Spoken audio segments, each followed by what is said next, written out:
Okay, welcome everyone. We're glad to see you. This is the 13th annual Philadelphia Western Suburbs Trail Summit. My name is Brian Barrett. I'm the Director of Parks and Recreation for Haverford Township. Haverford Township is happy to host you today at our Community Recreation and Environmental Nature Center. Right after we opened in 2012, this building, one of the first events we had in early 2013 was this Trail Summit. Its twin goals were to highlight and discuss the trail, cycling, and walking initiatives in Haverford Township, and also to inspire and promote similar initiatives in neighboring municipalities. Over the years, momentum grew and it transformed into the Philadelphia Western Suburbs Trail Summit with support from Delaware County Council and the Delaware County Trails Alliance. The summit grew again in 2021 to encompass all of the southeastern Pennsylvania region. There's been a lot of progress in our trails in our region since the first summit. Progress has been advanced by collaboration from the people in this room, local trails groups, elected officials, the Bike Coalition, Pennsylvania Environmental Council, DVRPC, and many other stakeholders. Today's summit will focus on-street bicycling, pedestrian improvements, and plans throughout the western suburbs of Philadelphia, along with other trail plans. Each year, the summit reviews progress from previous years, identifies opportunities to improve walking and biking, and prioritize and plans continuing trail connections in our communities. I want to introduce Peter Puglianese, who's over there, and Rich Kerr, who's here from Haverford Trails. Peter and Rich have been instrumental in developing and expanding trails in our community and have been instrumental in the initiation and the ongoing success of this Trail Summit. Also want to introduce Elaine, who was speaking earlier. Eileen's our Assistant Parks and Recreation Director for Haverford Township. The three of them helped coordinate today's event, along with Steve Beckley from Delco Planning and James Bergman, who I saw here, who's also on the Delco Trails Alliance. I see a few of our Haverford Township commissioners. We have Jerry Hart in the back. Jerry Hart's our Parks and Recreation Commissioner. And we have the President of our Board of Commissioners, Judy Trombetta, in the back also. I also want to introduce Delaware County Council member Elaine Schaefer. Elaine has been coming to our Trail Summit from the beginning. When she came, she was initially a Radnor commissioner advocating for trails in Radnor. Now I'm going to hand you off to Elaine for her introductory remarks. Thank you. Thank you, Brian. I will not touch the third rail here. I am so happy to be here today. I see so many familiar faces. This is an event I really do look forward to every single year. I find it very inspiring, despite the difficult work that we do. And thank you for all of these years putting it together. So this whole event has been so successful that we have many in the region who are actually doing the same thing, modeling on this. In Philadelphia, they've started a summit, and in Montgomery County. Of course, this is the OG, and it is, of course, the best one. But you should be very flattered that everyone in the region is trying to do the same thing. Many of you know that my day job is running the Schuylkill River Greenways, and in that job, we build the Schuylkill River Trail, the top part of it. And then I have a side hustle, which is as a Delaware County Councilwoman. And on that board, my primary role has developed into really being the chief principal cheerleader for trails and parks and investment in our greenways. And I have really, really enjoyed it. In the last 3 weeks, every time I have given an address or comments at an event, there's been a theme, and that theme has been uncertainty, which I would say in the last week has really graduated from uncertainty to chaos. But this group, I think we're all immune to that in this room. And that's because this is a room full of people who build trails. And we all share the trail builder's superpower, which is patience. You have to have patience to build trails. You have to be able to wait it out.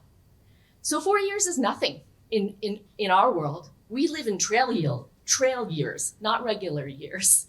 So I think we're all going to be just fine. The last 5 years in Delaware County, we've had some really major wins. We have, chief among them is the East Coast Greenway, which we have gotten funded. We are on the tip. That is going to get built. We have PennDOT on board. We have the money for the engineering to start, and we have the money set aside in the tip, $36 million to get that constructed. That's so exciting. We've also made a lot of progress on both of our spine trails, the Chester Creek Trail and the Darby Creek Trail. And in just this last year, we've had some really great highlights. We are about to go to construction on parking on the Knowlton trailhead at Chester Creek Trail, and we have at the Darby Creek Trail, we have some great progress. We got the engineering funding, a ton of it, for the elevated section that will connect the Darby Creek Trail, Upper Darby to Lansdowne.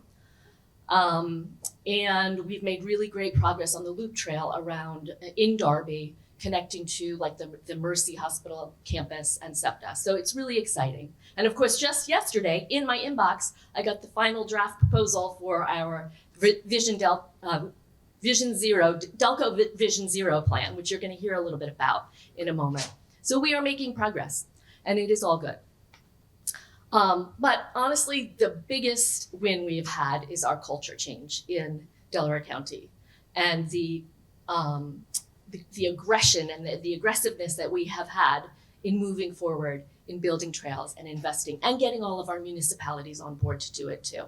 And for that, we have to thank our incredible staff in planning, led by Gina Burrett, and you are going to meet.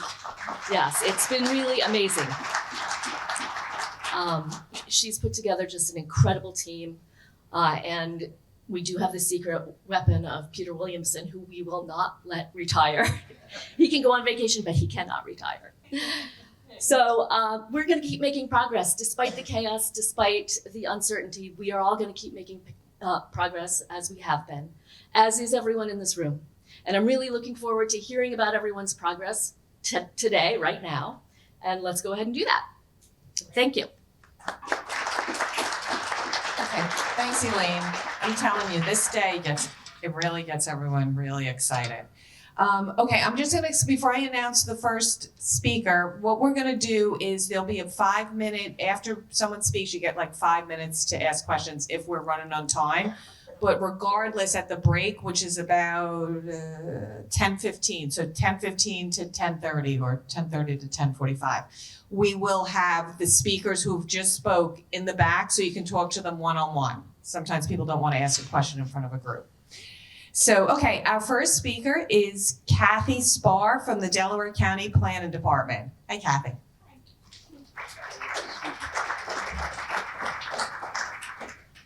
Hi, everybody. The other big unveiling is the county's new active transportation plan, Walk Roll Delco. So I'm going to give you an overview of this. I just want to say that it's going to council for adoption in March. And so I'm really looking forward to talking about the work that we've done over the last year. So I'm going to talk about what we heard. I'm going to talk about developing the network, how we came up with it, the recommendations, what our priority network is, and the implementation piece. Good. There it is. Yeah. Move on to the, thank you. Just say next. So what we heard, we got 1,730 survey responses. We paired our community engagement with our Vision Zero engagement. So we worked together to get the biggest bang for our buck in all the work that we were doing. What we learned was that 35% of the people walk, bike, and use transit or a mobility device of the survey respondents that we heard. 13.7% might actually bike more if they felt safe. So that is something we definitely want to work on. The biggest issues were missing facilities. So, you know, there's no bike lane or there's no sidewalk, or the facilities were inadequate, meaning that they're kind of in disrepair or didn't make people feel safe enough. Like maybe it was just a sharrow instead of an actual protected bike lane. and then missing connectivity. So these are all things that we want to address. We did community engagement from November through May in 2020, covering 2023 into 2024. Next slide. So part of discovering the needs and part of like what we learned was doing a whole bunch of data diving. We looked at the demand analysis. Demand analysis looks at where do people want to go? Where are people using transit? Where are they getting their groceries? You know, where are they going for entertainment? We also looked at job density, education, housing, employment. How far are they going? And how many people actually don't have vehicles and rely on using active transportation?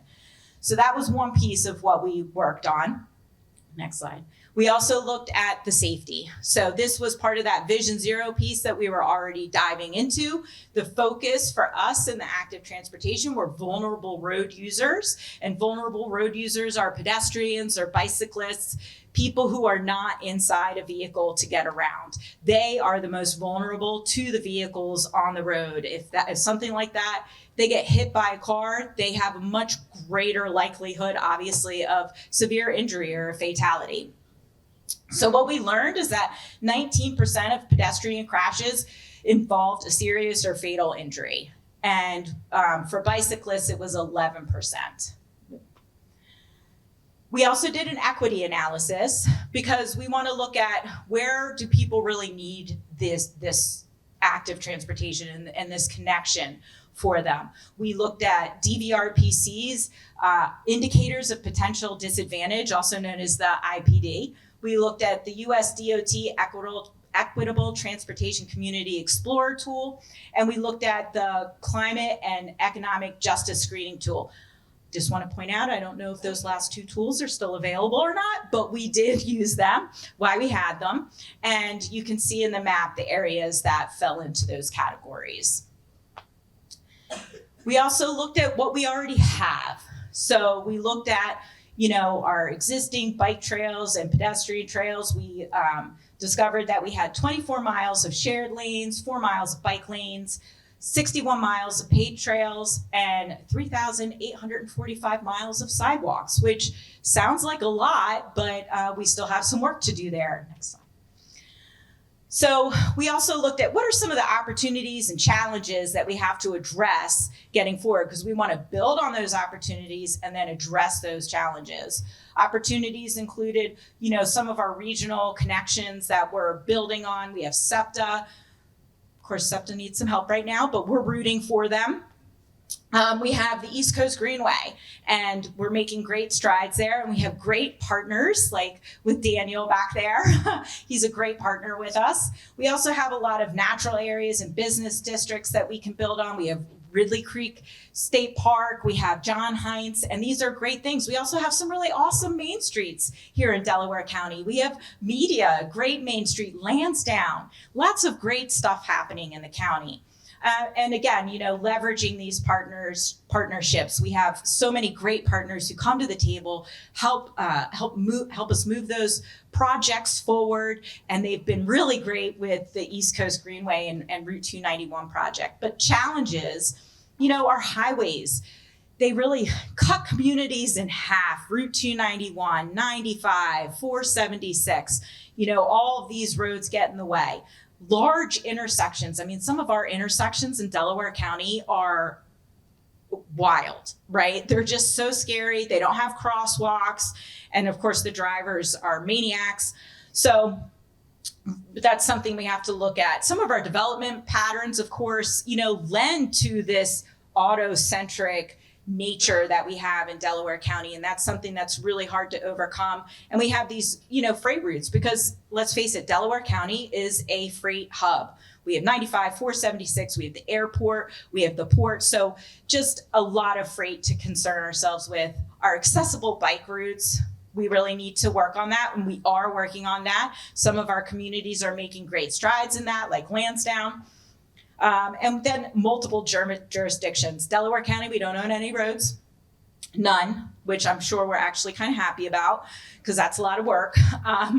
But that leaves us really as influencers versus being able to make actual implementable change because we don't own the roads. And then, we have to contend with all these different jurisdictions, PennDOT, all the 49 municipalities. So this is a lot of partnerships that we have to navigate. So now I'm going to talk about developing the network. So first we developed, what are our goals in developing the network? We wanted to make sure that we were providing safe connections. That was like a top priority because people aren't going to use active transportation if they don't feel safe. We also wanted to make sure that it's something that we're going to invest in, that we can move forward. There's no point in putting a line on a map if we're not going to do anything with it. We wanted to ensure that all of these transportation facilities that we're building are accessible. We need to make sure that everybody can use them, not just able-bodied people or not just people who, are a little bit well off than others. We need to make sure the people who need them the most can actually access them. And then again, leads into prioritizing activities in underinvested areas to make sure that equity is spread all over the county. So we developed some different network facilities, and I'm going to go over those right now. We have greenways, which are routes that go through green spaces and can include unpaved trails. We decided to include unpaved trails because maybe someday they will be paved, but also people do use them. So maybe there's some opportunity at Ridley Creek State Park to work with DCNR to see what we can do there to make it, more accessible to more people. We also developed side paths, which are paths that are parallel to the roadway, which is likely what the East Coast Greenway is going to be. Next slide. And then for biking, we developed bike boulevards and bike ways. So bike boulevards are in those low speed, low volume roadways where we really want to slow people down even more, but it is safe for people to bike there using sharrows. I know a lot of people still won't feel safe, but if we can get people to slow down and understand that this is a shared space, we can make that work. And then bikeways are on-road facilities. Ideally, they are protected. And that, I think, is the goal that we always want to go here with in Delaware County, that we have some separation, physical separation between the bicyclists and the vehicles. And then we also developed what we're calling reimagined arterials. This is actually, really what we're imagining with Route 291, that we are going to completely change the look of that roadway. In some cases, doing a road diet isn't always an option, and it will have to stay 4 lanes, but that doesn't mean that we can't make it safe for all road users. And that's really where we need to go with any roads that we are redeveloping or new roads, which I highly doubt we're going to have any new roads in Delaware County. Next slide. So also important to all this are all those intersections, those spots that don't feel safe. If people can't cross the road, that's a problem, and we need to address that. And this looks at all the different ways we can improve different spots through rectangular rapid flashing beacons to mark crosswalks, reduce turn radiuses, which is a curb extension, LPIs, which are really great because they give people a head start in crossing the street without any vehicles. Or the most expensive option here is the bicycle and pedestrian bridge. Those take a while, so we're always here for doing what's easy to do and quick to do and cost effective.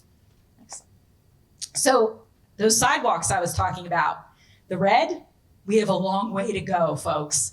But that's where we need to look at how can we get sidewalks there so people can walk to where they need to go. I'll be honest, I live on a state road. I don't have sidewalks. I wish I had sidewalks. I have to drive to go on a walk. Nobody should have to drive to go on a walk.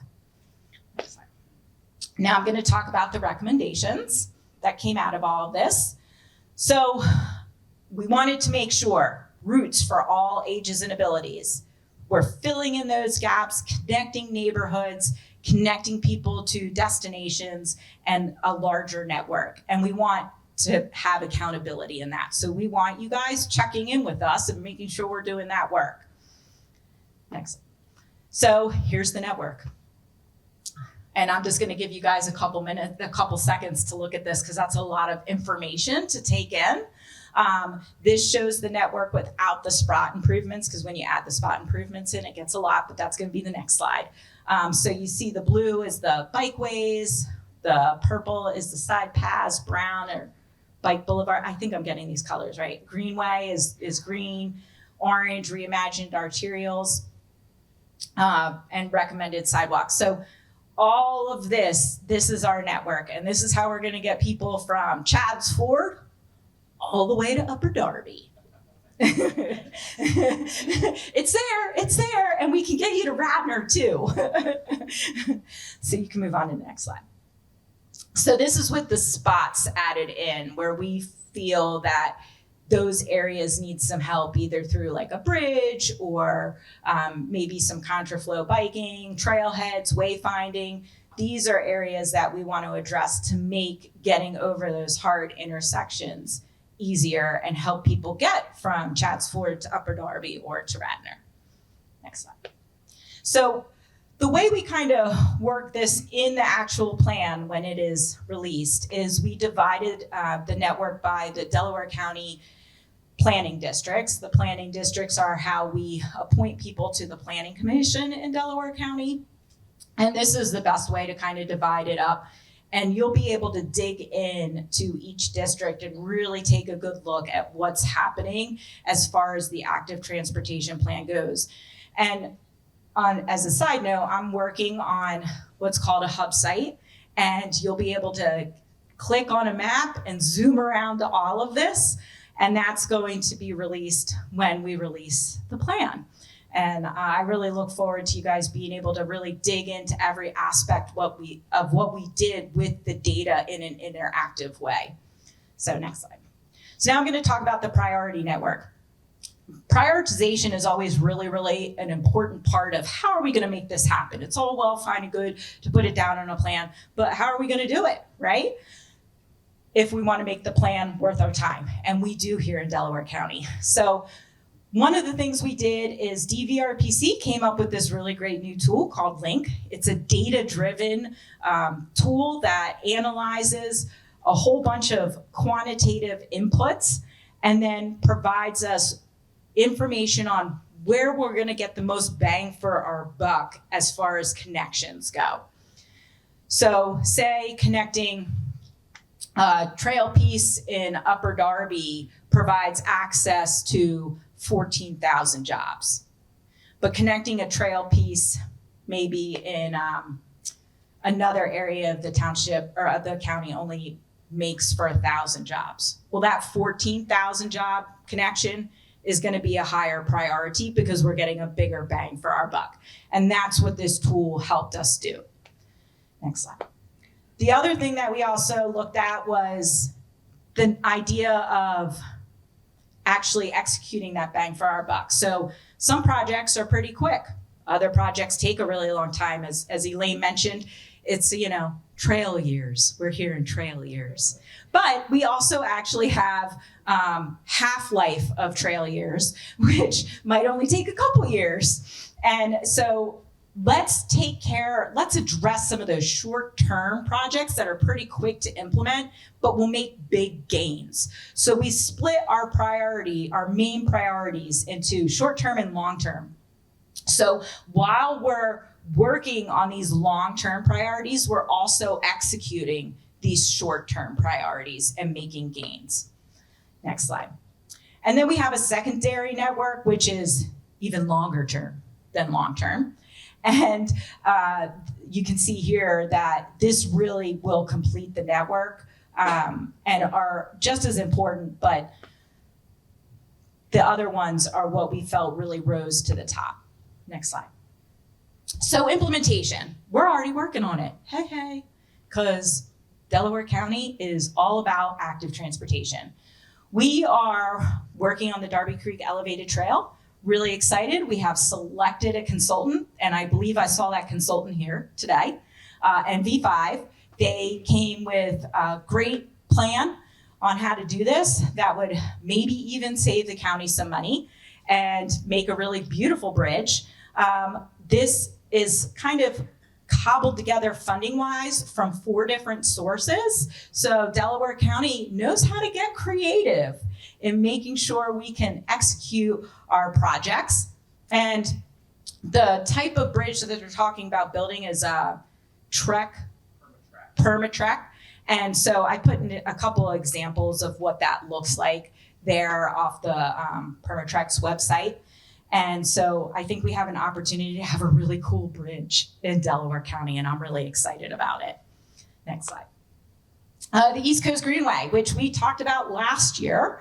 And now that plan that we were working on last year is done. We had the opportunity to write a grant through the IIJA bill, the infrastructure bill that Biden signed in 2021 called Reconnecting Communities. It was a pilot program and really exciting. We were awarded that money. So $2.5 million, it's a very competitive program, really, really exciting.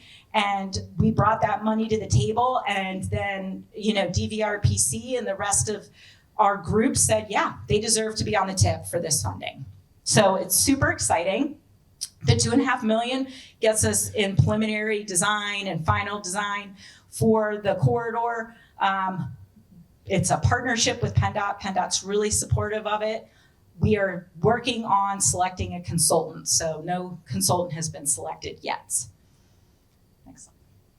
And then our final thing that we haven't really talked about that much, I don't think, is Chester Creek Phase 4. This was funded through an LSA grant, a local share account funding mechanism that the state of Pennsylvania has. We're going to be doing a feasibility study on this section because there's some difficult stuff happening in Chester Township. So we want to make sure we're really deliberate and also inclusive to the community as we go through this. Again, NV5 came with some stuff, man. They had a really good RFP.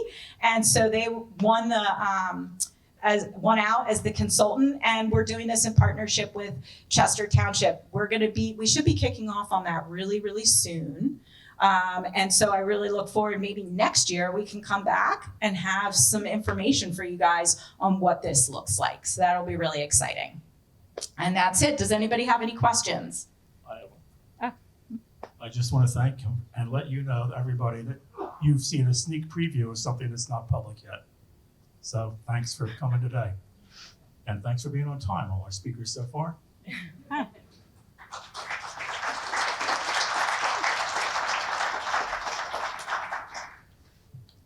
Okay, thanks. And remember, you're going to get an opportunity at about 10:15 or 10:30 to see all the speakers. Up next, we have Pat Monahan from the BCGP and James Bergman from the Pike, Delaware County. Hey, are you speaking first? Yes. Okay, good.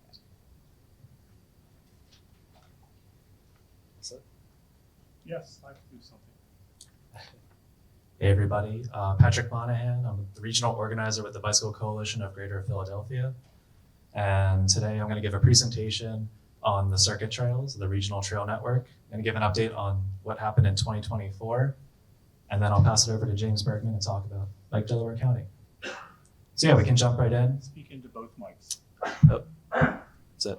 Can this hear me from here? No, Or- just stand up and You're then fine. speak into that, and that's it. Okay, great. All right, so we'll jump right in. Regional update of the circuit trails. Oh, sorry. That's it. It's okay. Yep, we can go to the next slide. So here we have the regional trail network. You can see it's divided into 4 different status. We have existing, in progress, pipeline, and planned. The existing trails in green are already out there. You can go out and ride the trails. The trails that are in orange, in progress, those are being designed or built. The trails that are in pipeline, those are acquiring right-of-way, going through a feasibility study, and trying to make that towards getting more funding to be completed. And the trails that are planned, those are usually in a plan, local plan or regional or state plan. You can go ahead. So what does that look like? We break it down into miles. So we have 413 miles that are existing. We have 71 miles that are in progress, 117 in pipeline, and 256 miles that are planned. So in total, that's 857 miles throughout the entire region. And this is as of fall 2024. So there's already more miles of trail that are in progress, more miles in pipeline, and so forth. Yep. So we'll jump into the 2024 trail openings in Delaware County. So we'll kick it off with the Darby Creek Trail, the Jack McDonald Memorial Field Trail. It's 0.1 miles. You can see it pointing there just below the in progress segment. And north of that is about a mile of trail. We'll go to the next slide. And so, sorry to get a photo with a little bit of snow on the trail, but I wanted to see it myself. And here's a section, the 0.1 mile, and the field right next to it. Right behind me is the in progress segment. And then beyond that point is the existing segment. Next up, we have the Pennsy Trail, Vernon Road to Manoa Road, 0.37 miles. And we can jump right into some photos that I took along the way. So there's a great signage along the way. This is a historical context to the area. Really appreciate seeing that kind of information when people are new to the circuit trails. It's exciting to see some historical context so they're getting familiar with the network and what's historically relevant to their community. This is where the trail currently ends near Vernon Road. So we'll go ahead and continue through. And then I didn't take pictures along the whole way, but here's the bridge crossing over Manoa Road. Really beautiful crossing. And here's a photo from Manoa Road down on the street view there. So definitely encourage any folks to go out there and check it out if you haven't already. Next up, we have the Chester Creek Trail, also known as the Mint Trail. And we're highlighting that entire green segment there. You can see on Baltimore Pike, that's where the SEPTA Wawa station is. And we'll jump into some photos here as well. So here, I parked in the Wawa station to check this out and jumped around. Here's the access point right here off the station. We can go to the next photo. There's a really great outlook point. I happened to catch the Wawa regional rail train, which was kind of exciting. Just see the whole thing in motion. We'll go ahead. And then here's the trail itself. It was a solace experience. It's very nice. So really enjoyed my little walk through there. And then we'll go, and this is where the trail currently ends. The portion you're seeing that's gravel is the Lenny Trail and the continuation of the Chester Creek Trail. So I know everyone here is really excited for that continuation of that connection. And so, here to share the regional update. So here are all the trails that were completed in the greater Philadelphia region. We covered the top 3 there in Delaware County, and I just wanted to give you a second to check out all the trails here. You have a few in Montgomery, Chester, Bucks, and Philadelphia. And then in the New Jersey side, Burlington County and Gloucester County completed segments of their trail as well. In total, we have 3.93 miles of new trail. And one thing I did want to highlight, if you haven't already, is the Fox Chase Lormier Trail in Philadelphia and Montgomery counties. Really cool connection. You can take the SEPTA regional rail, get off at the Fox Chase station, and now you can reach the Pennypack Trail in Montgomery County. So definitely worth checking that out if you haven't already. We'll go to the next. So I wanted to talk a little bit about major funding wins for the circuit. Last year, we had almost 4 miles of trail completed, but we really got was a lot of money awarded to the circuit trails. And so I wanted to highlight the $214 million that was awarded, approved by the DVRPC board. And I also wanted to highlight the $120 million in carbon reduction program funds for a number of projects in Southeast Pennsylvania. This was specifically for Southeast Pennsylvania, the Southeast Pennsylvania region. So in addition to a number of trails in Montgomery County, Bucks County, and Chester County, I wanted to highlight the 291 Complete Streets project that was mentioned earlier. And then down at the bottom there, the CRP funding with the circuit line, there's a number of trails that are included in that as well. So moving along. CRP. Carbon reduction program funding. Sometimes the acronyms get a little too messy. So there's a couple of ways for you to be involved. I always encourage folks to become a circuit citizen if you haven't already. Basically, when you click that link, and I can forward you around if you have more questions. But basically, you select your county, and it's a way for you to be involved within that specific location. We usually have local or state-related actions to keep you engaged. And then the newsletter is just general information. So, come out to this trail summit. We cover general events, rides, walks, things like that. So a lot of different ways to kind of be engaged on the circuit trails. And then that's it. So if you have any questions, please reach out to me, patrick@bicyclecoalition.org. Happy to share more information on what I shared today and chat about the circuit if you have any questions. I'll have a map that I'm going to roll out. So if you have any questions, you can poke to different little spots there. So thank you. You want to take questions now? Oh, yeah. Yeah, sure. Any questions from the audience before we roll? Yes. What about the Wawa station? So, I'm trying to understand the geography for that trail, and then across, I believe, is Natural Lands Trust, Wawa Preserve. Is there a connection there, or is my geography off? So if it's okay, we're going to have a presentation that's going to cover that in further information, correct? Oh. So the question was the connectivity to the Wawa segment, correct? Yeah, the Wawa Preserve. So I think we're going to talk about that in further detail afterwards, so I don't want to steal any thunder there, if that's okay. Any other questions? All right, thank you. We've added this year 5 minutes after every speaker for questions and answers because people wanted more interaction. This is your year to do it. Okay, so if you have questions, ask them now. Question, John, are you here from Middletown? Will you answer that question? Yes, so. Well, wait, John, you can do it in your talk or come up to the mic. Okay, you have a mic, good. So in terms of the connection from what Middletown refers to as the mid-trail, connecting across Baltimore Pike to the natural lands, there's nothing planned, it's in discussion, and it's come up as a question several times. So we're looking at it, evaluating and assessing, but we haven't come up with a plan yet, but it's been a popular question. Yeah, that's not a great status update, but that's where we're at. Well, at least it was not out of the realm. Yeah, correct, yeah. I'll also point out, if you want to check out this trail as Patrick did, my understanding is that parking in that huge Wawa station parking lot is free on the weekends.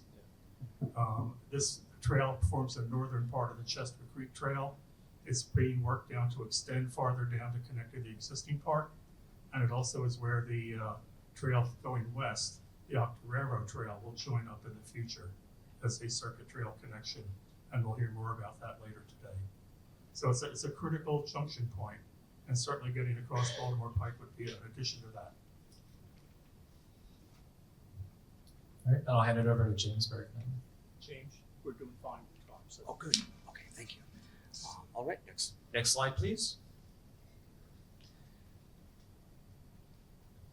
I think let's go this way. There we go. All right. Well, thank you, Patrick, for that fantastic and really, really encouraging update. It's very encouraging to see the amount of funding that we're going to be getting for trails, especially here in Delaware County. I find it really encouraging that we're almost standing room only at this point. I think that's a really good sign of the interest in Delco for trails. And I am fully representing my enthusiasm for the Bicycle Coalition right now. So we're going to hear a lot more about a lot of these trail projects, but I wanted to start by highlighting a number of other improvements that have been made in Delaware County for cyclists. I'm particularly interested in cyclists because I'm the Delaware County affiliate for the Bicycle Coalition and the chair of Bike Delaware County, which is a growing number of people who are interested in advancing cycling in their own municipality or in the county in general. Things you'll probably hear about today: trail construction. Patrick just talked a bit about it. We're going to hear about a number of other trails. Actually, if you can advance to the next slide. You're going to hear about the work of the Chester Pike Corridor Improvement Partners. We already heard about Delco's active transportation plan. Delaware County is also doing a bicycle infrastructure inventory that is in progress right now, and that's just looking at every single, down to the last bike rack that we have. But there's a lot of other interesting stuff going on too. Nether Providence Township is extending the Leiper Smedley Trail, hopefully down to the East Coast Greenway, you see that the survey might still be up. So if you're another Providence resident, I'm going to check on that before I send out our Bike Delco newsletter. Tinicum Township, Daniel Pascal actually brought this to our attention a couple of months ago, discovered that they had built a trail right next to Tinicum Island Road. And it's a fantastic trail. You'll see a picture of it right there of Daniel and a group. Daniel's really good at taking pictures. I am not, unfortunately, so we don't have as many pictures of our rides, but it's actually going to really help the riding around the airport. And it was really something that kind of caught a few of us by surprise in a very, very good way, that the township, went ahead with this trail. It's fantastic. And there will be a groundbreaking in Chester later this year of the connection between Route 291 and Route 291 on the East Coast Greenway. That's on Highland Avenue. So that's really encouraging too. So we're going to see more connections. In addition to, in Chester, an extension of the Chester Creek Trail from Erie Park down to the East Coast Greenway. And that's the conceptual work has begun on that at this point. So you're going to see a lot more connections in addition to all the fantastic work that's being done on the Chester Creek Trail. There are bike lanes now on Marshall Road that have been pointed out to me by one of our members, Mike Fuller, who saw them going in and was extremely happy about that. And that's part of like PennDOT's Complete Streets Resurfacing Program. Our friends in Bike Chester County have mapped out a western extension of the mainline greenway, which many of you are familiar with, especially being in Haverford. That's going to connect, the mainline greenway connects Manayunk to Villanova, basically. This will connect Villanova out to Westchester. So mostly Montgomery County, but a certain amount of Delaware County as well is going to be part of this. And we're going to have a forum on that, sometime in the fall, where people can kind of map out what they want to see. So we're On street, right? Sorry? On street. On street, yes. Low stress on street routes that we're putting together, with possibly a few trails involved in that as well, including the Radnor Trail. So most of it will be on street, but it's really trying to connect in the same way that we're connecting the mainline greenway. Media Borough this year applied to the League of American Bicyclists to become designated as a bicycle-friendly community. And they didn't get it. That's very common for a first-time applicant. They got honorable mention. They got a lot of good feedback from the league. It's a good direction to be going in, and that's very encouraging as well. And then just getting down to the grassroots, you'll see a picture right here. Wallingford Elementary School did 2 bike buses this year. Wallingford Elementary is not the easiest place to bike to. They had to have a certain amount of police help to cross 252 and all of that kind of thing. But there was a lot of really good grassroots momentum from the local PTO. And so you can see the number of kids who are actually from all these different areas biking to school and really enthusiastic about it. So that's fantastic. And I would also mention this is outside of Bike Delaware County. So what are we doing? Go to the next slide, please. Okay, well, we're still growing. This is actually, we've almost doubled the number of people that get our monthly updates that I have become increasingly comprehensive. And so you can see here, we've got people from a lot of different areas in the county, and we're still trying to get a few different areas, especially people out west, people in Middletown. Ridley Township is another place, and Chester as well. So that's really quite enthusiastic. The other thing, though, is what we're really trying to do is kind of not just connect communities, on road, off road through trails and things, but connect communities, connect different people in different communities. And so if you go to the next slide, we've done a number of different things, partnering with different people and organizations. One of our oldest partners is Youth Development United. We did a bike rodeo with them early June this year. And so we helped with that. But not only that, the funding that Patrick was mentioning, the considerable amount of funding, was it was announced at this bike rodeo. So this is kind of an indication that this is kind of like Delaware County is pretty central to a lot of these a lot of these things, and the events are definitely very helpful in getting in getting a lot of this attention. So that was really pretty great. The bike giveaways are probably going to be transitioning into a certain amount of bike maintenance workshops. We also, if you're interested in doing a bike rodeo in your community, we can definitely help with that. But we also have partnered with a number of other groups. So if you want to head forward, Transition Town Greater Media. One of our very active action team members, Far McCon, who is actually here, he had the idea of doing bike valet parking at various events. So we did bike valet at the Transition Town Media Eco Fest. We also did a Dining Under the Stars, and in fact, the Media Business Association reached out to us to offer that service again this year. So the other thing we plan on doing so that people actually are using it a bit more is organizing some rides to some of these events. The other thing is it also is really, really helpful because we can do outreach, but also provide a service at the same time. And we've done that in a couple of different ways. One of our other very active members, Lynn Hedrick from Collingdale, she had the idea of doing bringing a SEPTA bus, similar to what the DCTMA does at their Bike to Work Day, where you can show people how to put their bikes on and off the bus.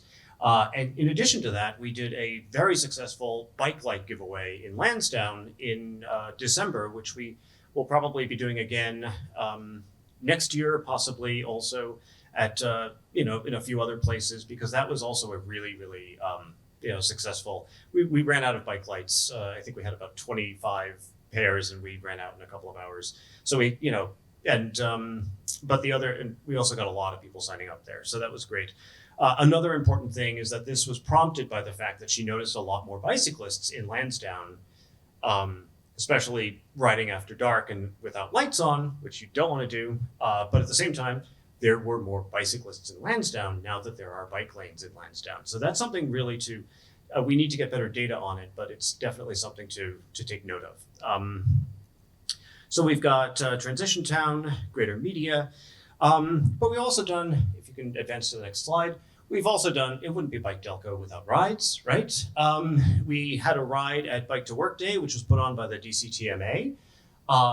We also helped out with the annual Mainline Greenway ride, which included actually a ride through West Laurel Hill Cemetery, because that is one of the partners of the Kinwood Heritage Trail. So we definitely got to give them a little bit of attention too. Ride in Upper Darby in which we were able to showcase the Nailers Run Trail and the new some of the new bike infrastructure there, including a bike lane going up Lansdowne Avenue. But we're also planning on, and I would be very interested in feedback from people on shorter bike rides to practical places. Bike to groceries, bike to any place. We actually did a bike to Pastry Pants in Swarthmore. We started in Primos, and actually you can head forward. Started in Primos, ended at Pastry Pants, and then headed back there. Once again, thanks to Lynn, who I don't think is here today, but thanks to her for coming up with the route. So definitely a lot of different opportunities there, really to show that biking can be a lot of fun, but it can also be a really good practical tool. We've also, just another plug, the League of Women Voters now has a Delco Environmental Clearinghouse. We are on that as one of the organizations. It's good first stop shopping.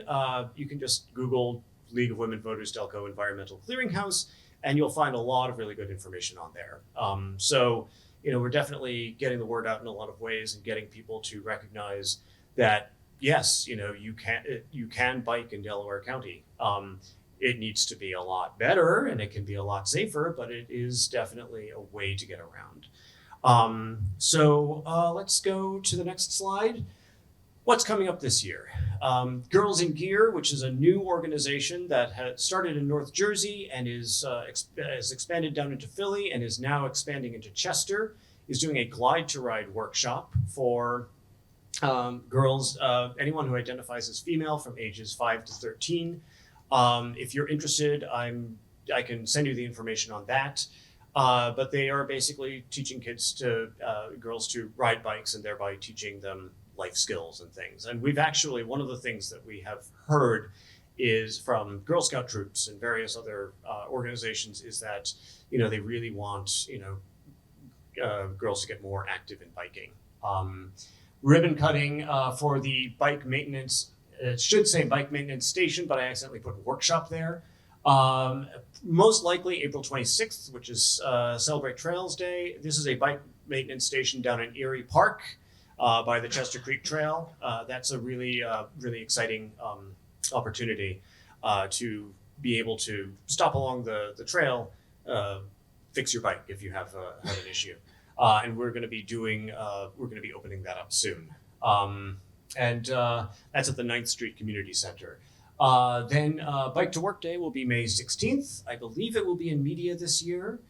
I'm trying to organize a group ride to the Crash Boys game in July. The Crash Boys are a nationally known, possibly internationally known, group that does a lot of different interesting stunts on their bikes and everything. And it's one of Chester's big events during the year. And it's definitely a pretty big biking event. Explore the circuit. We're going to do an Explore the Circuit ride on the Darby Creek Trail, date TBD, but it's going to be sometime in the spring. We also are thinking about a ride along the Tinicum Island Road Trail as well in the fall. And then there will be a workshop on that Western Mainline Greenway in the fall where people can actually go and correct me if I'm wrong, but really identify different routes that they want to be able to take in that area. And then spring 2026, the Bike the Pike app, which you'll hear a little bit more about, the Bike the Pike route is going to be having its grand opening in the Chester Pike corridor area. And we're going to be designing and leading the ride for that. So anyway, next slide. So what can we do for your area? A lot of different things. We can definitely, I mentioned quite a bit of it right now. So thank you guys very much. If you just advance the slide. If you're interested in, getting more of our emails I know people get a lot of emails these days, but if you're interested in keeping apprised of things going on in Delco, if you're interested in joining and advocating for better bike facilities, just email me, bikedelco.com, and we will add you to any one of the lists that we have, whether it's newsletter recipients or action team members or anything. So with that, thank you very much, and I'm happy to take questions.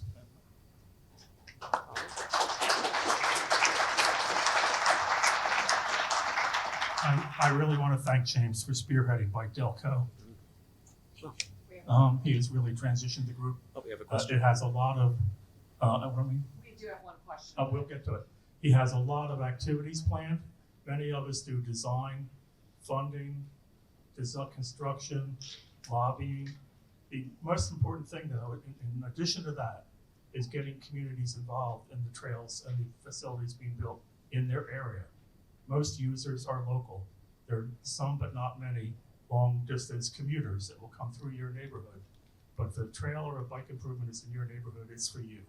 And we need to make sure, and the county's been doing that, that we reach all neighborhoods, give everybody equal opportunities to have something in their neighborhood, and then get them involved in it, get them to take ownership of it, and get them to take advantage of it. So I thank you both, James and Patrick. Oh, thank you. I'd also have to thank Rich for putting on this conference, and also just for all of the activity that is spearheaded over these many years. Because a lot of the trails that we see now, are really, I think, spearheaded by Rich and friends at Haverford Trails as well. All right, question. Wait, just a quick question. What exactly is a bike rodeo? Yes. I mean, that's a really good question, because actually it can mean a lot of different things. We originally had it's actually mostly rides and a bike giveaway. So you get to ride around the trail. But a bike rodeo is really a way to learn how to bike and to bike safely. So at the Chester Bike Rodeo, we had a learn to ride section where people would actually literally learn to ride a bike. At that point, we take the pedals off and they can use it as a balance bike, and then we put the pedals back on and they learn how to ride it. So that's definitely one part. Another part, which we had, and then we kind of decided, you know what, kids really just want the freedom to ride around here and really experience this trail.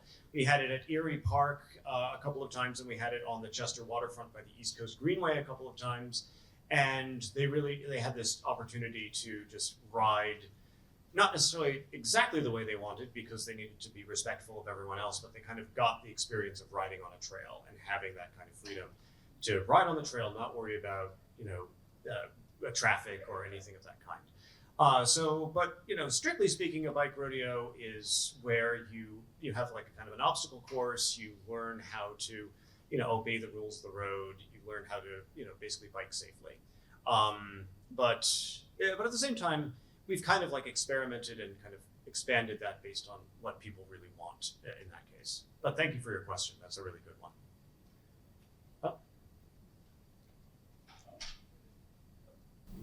This is basically just a comment on this and the previous presentation. What I've noticed is all of you are doing great work at building trails, but a lot of times they don't end up on maps. Okay, two of the projects that the Bike Coalition's talked about, I basically just added them to OpenStreetMap. OpenStreetMap's used for bicycle routing, pedestrian routing.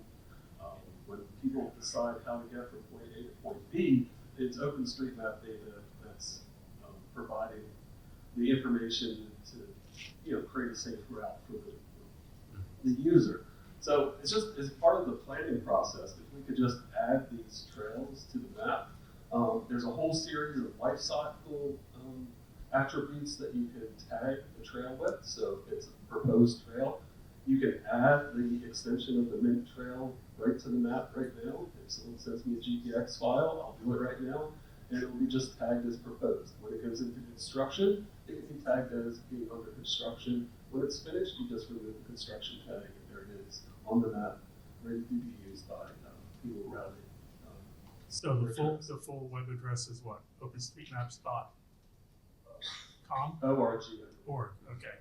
So people want to look at that and get involved in that, they can. Yes, and if anybody wants some help or anybody wants to send me some GPX files, I'm happy to do it. It's a lot of And please see him. Yeah, so I just wanted to share that on the Bicycle Coalition's website, we have our regional bike map, and we're always looking to collaborate with folks who are recording some of that information. But we do include on-road facilities and the circuit trails, and we're updating that as frequently as possible. And if you haven't already, the circuittrails.org/DVRPC, they have the status map that I showed there, but DVRPC updates that. So we get the status of all those different trail segments there as well. So a couple of resources that I can share out afterwards so folks can see that. other questions. Any other questions? I think, actually, that gentleman. More comment. Dom and I are down from Montgomery County and Bike North Penn, our area in North Central. We had a lot of success with bike valets over the past 2 years. So if anybody wants to talk about that, kind of set it up. We're trying to maybe coordinate some community rides with our bike valets this year. It's worked out really well. We're not only promoting our organization, but encouraging people to bike and use other methods to get to community events. Thank you very much. Yeah, I think I would be very interested in, Farr and I would definitely be very interested in talking about that. Bob has a question. Yeah, actually, I just want to supplement all this excellent information. Among my many hats in the trail world is serving as co-chair of the implementation committee of the September 11th National Memorial Trail. You may not know this has been an idea around for a long time, but 3 years ago, President Biden in the Oval Office signed legislation designating this trail. This has gone from my living room to something where we meet with people wearing Smokey Bear hats. There are big dollars coming in. And there's also a tremendous amount of influence in making projects happen because there are many people who don't really care about trails. They do care about the memorial aspect of this. And the route that goes from the World Trade Center down to the Pentagon, of course, largely co-locates with East Coast Greenway through Tinicum, Eddystone, Ridley, Chester, Trainer, and Marcus Hook municipalities. So if you are in one of those or you're working with something there, please, we want to know about events to put on our website and let people know, because there are a lot of folks involved, as I said, who are not necessarily trail people, but they come out to support this. Yeah. Okay, thank you. Thanks very much, Bob. We have one more question over here. One more question? Okay. Yeah. He was waving his hand. Okay, I guess Okay. we answered it. All right, great. All right. Thank you very much. Thank you, everyone. Thank you. Thank you. Great, thank you, that was great. Okay, great. Up next, we have John McMullen from Middletown Township. He's the township manager. Hey, John. Thank you. Good morning, everyone. While we wait for this, I see a lot of folks with Eagles gear on, and I'm surprised I'm the first one to be saying this, but go Birds. I'm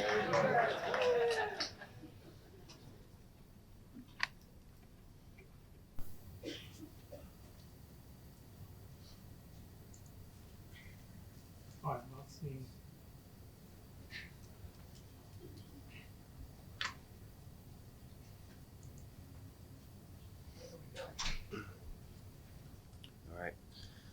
So thank you, and good morning, and like was announced, my name is John McMullen. I'm the Township Manager in Middletown Township.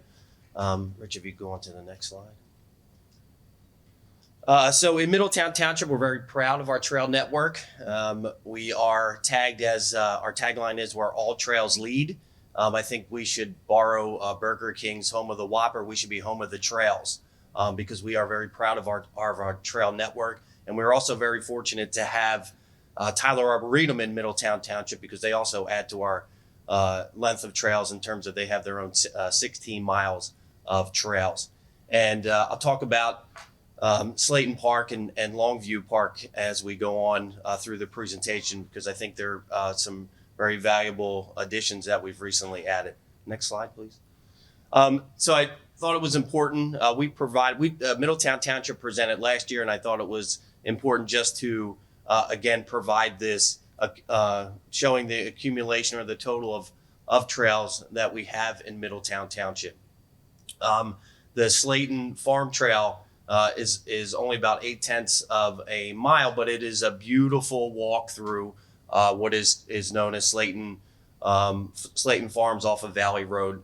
Middletown Township acquired that 80 acres from Elwyn in 2020, and in 2023 we were able to construct a parking lot, add a paved access road to an earthen trail, which is just a beautiful walk through. About 22 of the 80 acres, you have visual view of about 22 acres of the 80 acres through that 0.8. And if you haven't had an opportunity to take a look at that, I would highly recommend it. And Longview Trail, the Longview Park was formerly known as the Smedley Track. Middletown Township acquired that in 2005. And as we all are aware, there is real life time and then there's trail lifetime. So that project took about 15 years to realize. So we're able to, as we're working on the Longview Park, we were able to connect or construct an inner trail network through that park, which is 1.1 miles and offers a beautiful view of the Philadelphia skyline. So if you're ever in Middletown Township, that park is located at the intersection of 352 and Rose Tree Road, and it's really an awesome walk and gives a great view of the Philadelphia skyline. Next slide, please. Just highlighting some of our trails that we just focused on in terms of the length of the trails. I'm not going to get too much into this, just some quick highlights of what the trails are offering. Next slide. So you'll see just a little bit more information on Indian Orchard Trail, Linville Trail, Rocky Run Trail, and our Slayton Park Trail, which is across the street from our Slayton open space. At some point, we would like to connect it to that portion of Valley Road that divides those two parks as a state road. So we're looking at a future connection, some type of pedestrian crossing to connect Slayton Park to Slayton Open Space. Next slide, please. Longview Park Trail, which I just talked about, Slayton Farms Trail as well.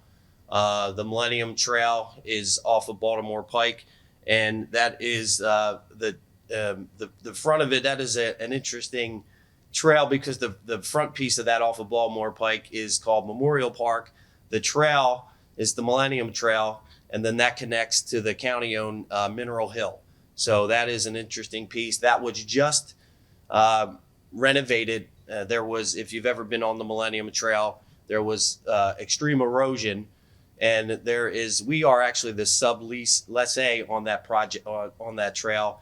It's owned by Aqua, and then Pico has a substation, and runoff from the Pico substation was creating considerable erosion, but Pico recently came in, restored that area. The trail looks really beautiful.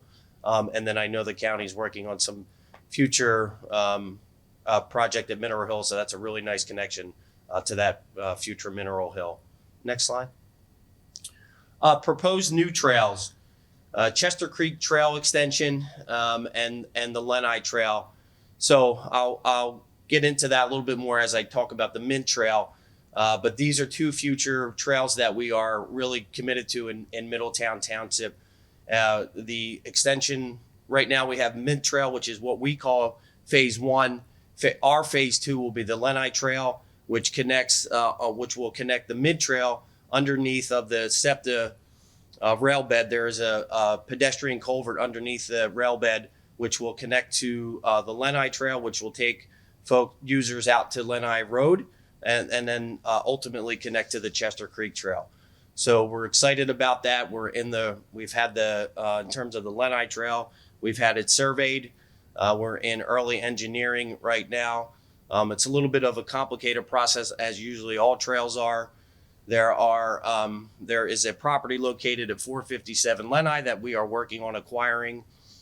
So unfortunately that is in litigation, but that will be hopefully at one point become a trailhead, which will add much needed parking to that area in terms of use of what will be both the Lenai Trail and the Mid Trail, but also the connection to the Chester Creek Trail. We're looking at that property at 457 Lenai being able to accommodate at least 40 parking spaces. So that will be a tremendous asset for that trail connection.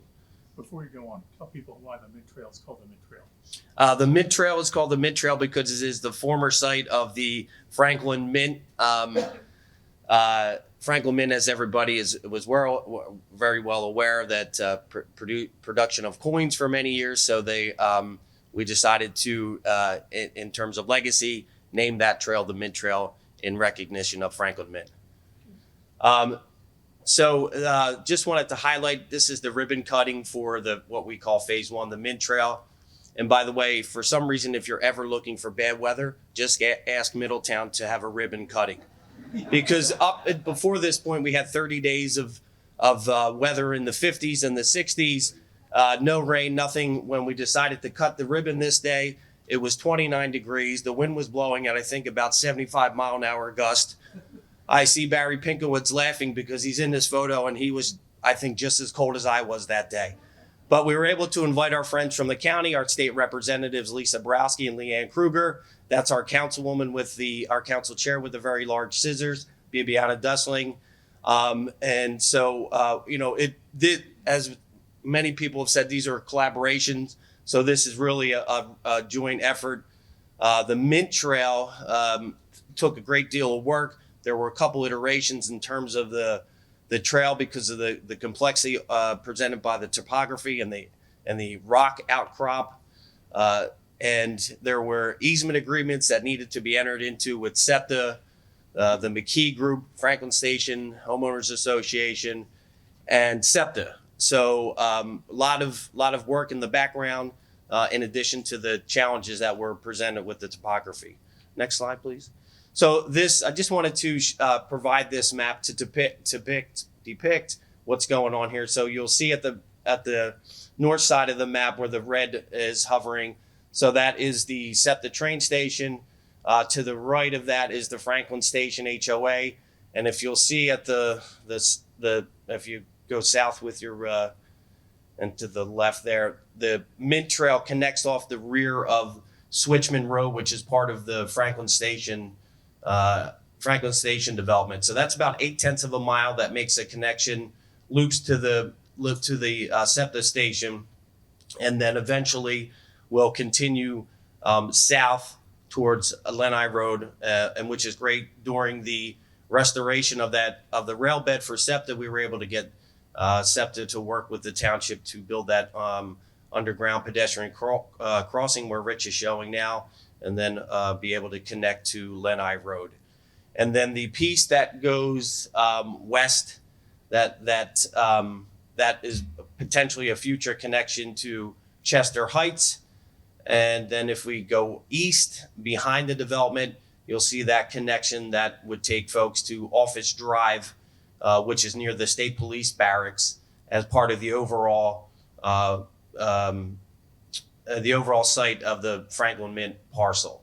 And our goal is to get folks from Aston Township all the way over to Ridley Creek Park, and the connections through the Mint property really adds to the connectivity of our goal of getting folks from Aston Township to Ridley Creek Park. Next slide. So I just wanted to provide some photos. The top photo on the left is one of my favorite photos of all time in terms of doing. I just think it is a beautiful photo. This was during construction, and it shows at where the Lenai connection will be. This shows the incline up to the top of the trail at Switchman Road in the Franklin Station development, and the lower picture depicts the access to the trail basically right at the Switchman Road in Franklin Station. Next photo.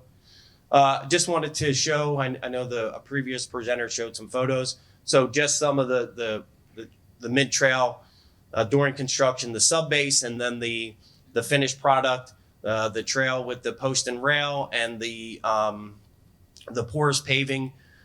So we're excited about that porous paving that was really a catalyst in helping us get this project through with approvals from the Delaware County Conservation District. Again, this project presented quite some obstacles. Initially, it wasn't designed to go over the Middletown Sewer Authority, and that as we were running into engineering issues, we thought, why don't we just move it 5 feet to the right and take advantage of an already sanitary sewer line, so the trail runs above the sanitary sewer line. So that made our lives a little bit easier.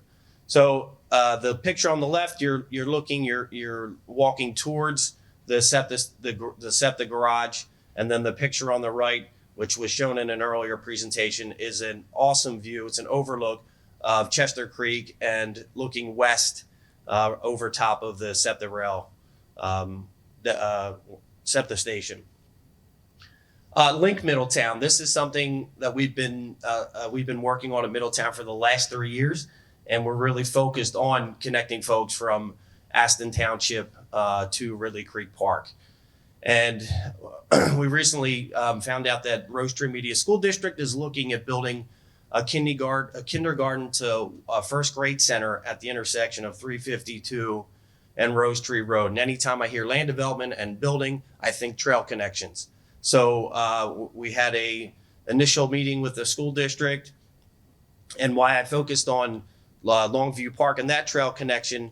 So that's right across the street from where this new school would be. And I'm hopeful that we'll be able to make a connection from Longview Park across where this new school will be, which would take folks through the Pencrest campus out to Barron Road. And then now we're at Tyler Arboretum. And somehow, hopefully working with the folks at Tyler Arboretum, we can get that connection to Ridley Creek Park.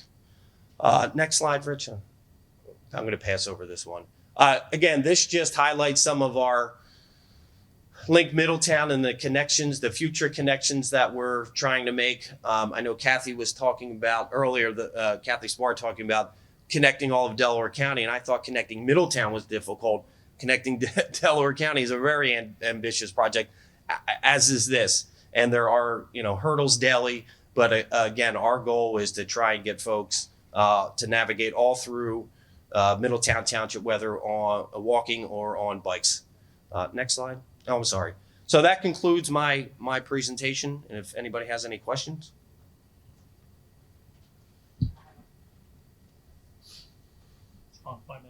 Yeah.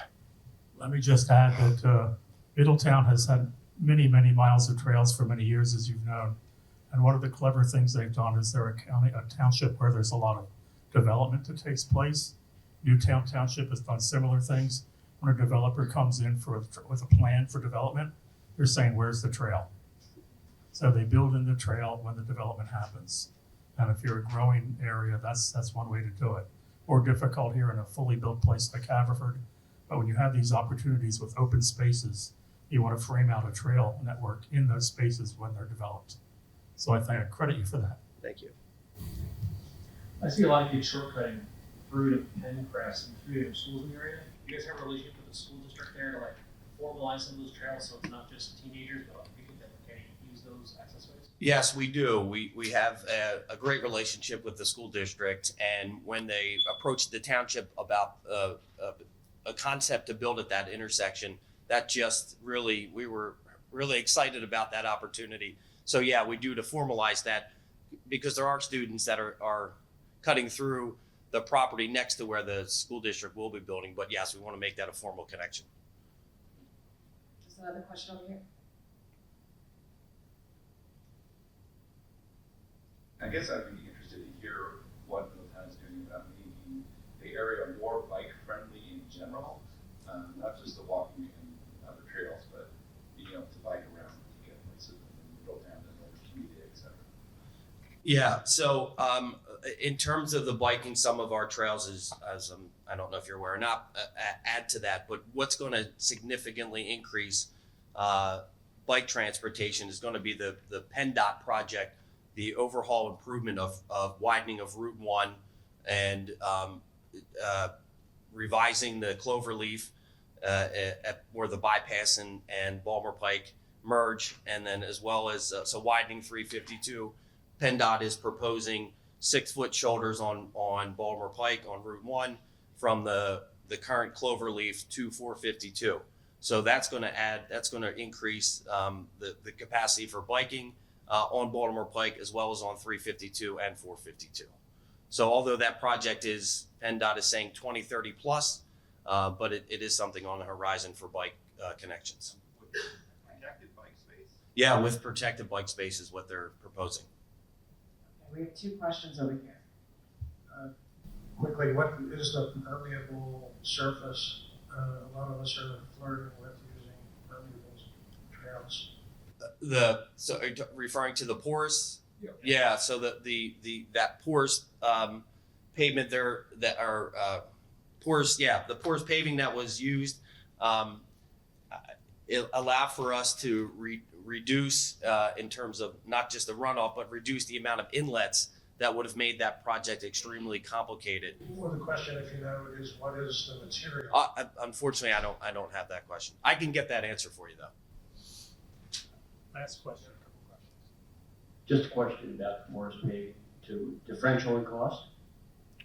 Is there a differential in cost, what the original asphalt would be? There is. I don't know that off the top of my head, but yeah, there was a benefit in cost to using the porous paving. And related to that, how do you keep it clean enough to remain porous? So as you'll see, or as you've seen in that picture, it was some of the areas were covered by leaves. So we have our public works staff right now using blowers to remove the leaves from that porous paving, but at other times we're going to have to vacuum it throughout the year. Okay, I know a couple more people have questions, but we'll go to the next presenter and then we're gonna have a break and you'll be able to come over and ask each person. Thank you. Okay, up next is my wonderful boss, Brian Barrett. He's the Director of Haverford Township Parks and Recreation. Thank you, Eileen. I appreciate that. So Rich. Okay. So we in Haverford Township, we're very excited to open the extension of the Pennsy Trail. It was only 0.3 of a mile, but it really changed how people could travel through the center of Haverford Township, the center of Havertown. So it was a big deal for us.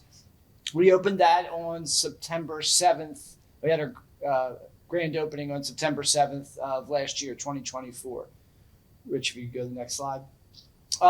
This was shown in Patrick's slide, so we stole some of our thunder, but this was prepared with help. Rich is not just a trail enthusiast, he's also part of our historical society. So he provided us some information that allowed us to put this sign together. We are trying to get signage in our public spaces to talk about the history of how this trail bed is now serving, this rail bed is now serving as a trail corridor. So that was really good, and people were very interested to read that information. Next, we're going to share a short video with you that was put together by Jeff. We're going to share a short video of the opening of the trail. We did some time-lapse video of the building of the bridge because it was such a significant component to the trail. This is a great day for a trail opening and a great day for Haverford Township. Pennsy Trail is part of the Circuit Trail Network. Circuit Trail Network has over 411 miles of trails throughout the region. The Pennsy Trail cuts through the heart of Havertown. It provides easy access to the Township Building, Veterans Field, Bailey Park, Grassland Field. It will reduce car trips on Darby Road. It will also make our township more walkable, which is why it was eligible for the grant funding. People like Rich Kerr and Peter Puglianese from Haverford Trails were instrumental in getting trails started in Haverford Township. Not only the Pennsy Trail, but the Darby Creek Trail and Haverford Reserve were a result of the advocacy done by Haverford Trails. Rich and Peter worked with Larry Gentili, the former township manager, with Tim Denny, the former director of Parks and Recreation, and former Commissioner Mario Oliva, to develop trails throughout the township. Tim, Mario, and Larry understood the values of trails and how they can enhance and improve our community. Without their combined efforts, we wouldn't have over 15 miles of trails in Haverford Township.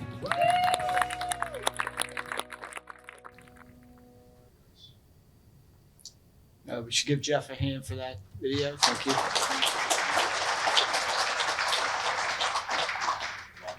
Next slide. Number 4. Yeah, 2 more down. Okay, so the Pennsy Trail is part of the Circuit Trails Network. The first section of the trail was completed in 2016, and that was 0.8 of a mile between Eagle Road and Manila Road. The extension runs from Manila Road to Westchester Pike in Havertown and includes a new pedestrian bridge. Obviously, you just saw that. So it's only 1/3 of a mile, but it really changed the use of the trail and how many people were able to access the trail. And it really opened up the Lanark section of Haverford Township, which was a bit landlocked by Manila Road, Darby Road, and Westchester Pike. So for those neighbors, it really made a difference, especially for people traveling to schools and getting to school on their bike. And that's something that Peter will talk about at the end of my portion of this presentation. The construction cost for that was $2.5 million. And Elaine talked about patience earlier. We got a PennDOT grant for $1.14 million in 2018. And then as we were progressing through the process and designing it, COVID happened. And then once COVID happened, there was a delay. And then PennDOT had other pressing priorities. So each year each season we put out a brochure and say, oh, here's when we expect it to be, and here's when we expect it to be. So we kept moving the goalposts. Excuse me. But as you can see, it was worth the wait. The trail has been well traveled since it opened. And the weekend after we had our soft opening in late August, one police officer commented that it looked like the Ocean City Boardwalk. Yes. So we are now working on a maintenance plan for that 1/3 section. We had to take down a number of trees in that area to put the trail in, to put the stormwater infrastructure in. So we're working on a trail maintenance plan and some planting. And the idea is that to minimize the maintenance. You know, as we add these trails, we create more maintenance things for our maintenance staff to do. So we're trying to put together a plan that we're low mow or no mow, low grow plan so that we don't have to constantly be going in with tractors and mowing that. So The township has provided some resources to do that, and we're working with a local contractor to help us do that. So the original Pennsy trail line, I'm sorry, let me show this picture. This is some of our partners in this project. On the left side is DVRPC, Dan Snyder. From PennDOT there is Rob McGee. We have our township manager there. And then at the far end on the right side is Sean Hughes, who represented our contractor who did the project. And then the two young ladies there are Alyssa and Heidi, who are inspectors for the project. As PennDOT has a lot of things you have to do to make sure that somebody's out there every day watching how the project's progressing. So it was really helpful. At the trail opening, we had the opportunity for residents to sign the trail. So this is, excuse me, actually Tim Denny, who used to be the Parks and Rec director, who this project started under, that's his grandson signing the trail. So it's a good picture.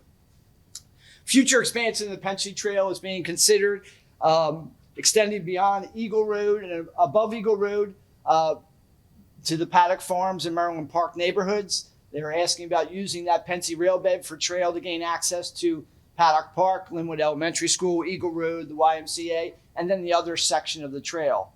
We're also talking to, if you can go to the next slide, that's the area we're talking, that yellow area there that you see outlined. If you see in the bottom right-hand side, it says the end of the current Pennsy Trail, and then the YMCA is there, and that's Eagle Road there. And then crossing there, we would have to do some type of street crossing there, but that yellow section is an area where residents have contacted the local commissioner, and we did a Parks, Recreation, and Open Space plan. And a lot of the community feedback was talking about these trail connections, and this was definitely one that was considered. And this is another area that's similar to what we did at the other end of the Pennsy Trail, that this area is locked by Carter's, Lawrence Roads there on the bottom, that what you see there right above Linwood Park and Linwood School. And then you have Eagle Road cutting it off, and then on the other side, Darby Road. So this would allow residents to get from those two neighborhoods to township amenities on Eagle Road, to Linwood School, Paddock Park, and some of our other, and then eventually to cross to get to the other edge of the trail. There's also been some conversations with Upper Darby to take the trail south towards Upper Darby, but that Westchester Pike Route 1 corridor is very, very challenging. And Delaware County, working with DVRPC, has had some conversations with different communities like ours to see how we can look at those street crossings and try to figure out whether it's, putting sections along sidewalks and that kind of thing to get to the other sections of these trail connections that we're doing. So that's very important for us. Okay, I'm going to keep moving quickly. Darby Creek extension, it was talked about earlier. We broke this up into multiple phases for a few reasons. One was funding. We're always looking for more funding. And as these projects, when we first went for grant funding in like 21 and 22, we were looking at the cost of this whole yellow section as being roughly 1.4 million. It'll probably be a little over 2.5 by the time we're completed, if the latest cost estimates are correct. So what we decided to do was we decided to take little sections of it and get it done to get the project rolling. One of the other areas, one of the other reasons that this was slowed down is the intersection improvements that were looked at Burmont Road and Glendale Road. That area is a very difficult section. Anybody who's ever traveled that, there's new stop signs there. They were looking at signaling. They were thinking about possibly a roundabout, but also some pedestrian and sidewalk improvements in that area. So we had held off starting the project because of that. And then that project's cost estimates kept going up and up. So PennDOT pulled back, but now they're looking at just doing some pedestrian infrastructure improvements there and bicycle improvements that allow us to cross that and eventually connect to the Darby Creek Trail. So right now we have finished, as Patrick said earlier, we finished that McDonald Road, McDonald Field portion of it. That's 1/10 of a mile. If you can go back one screen again. And then we are working on the phase 2 is under construction right now and should be done in April of this year. And that's those two little sections that we are working on. The third section, phase 3, is a little more challenging from an engineering standpoint. There's some stream bank erosion that we have to deal with. We had to go through DEP for some permitting, and that process is ongoing right now, but we have to wait for those permits before we can go out and do more work on this trail. This trail was funded through a DVRPC grant for $300,000, a Delaware County Greenways grant for $500,000, and just this past fall, we got a state grant for a local share grant for $400,000, and the township has put up their own $400,000. But we're still about, based on the latest cost estimates for phase 3, about $400,000 short. So we have been in conversations with DVRPC, and they said there's new funding available, which was mentioned in one of the other presentations. So we're going to work on trying to find those additional funds. And now we're going to turn it over to Peter Puglianese, who's going to talk about some of the bicycle projects that are going on in Haverford Township and how they're impacting transportation throughout our community. Thank you. Thank you, Brian.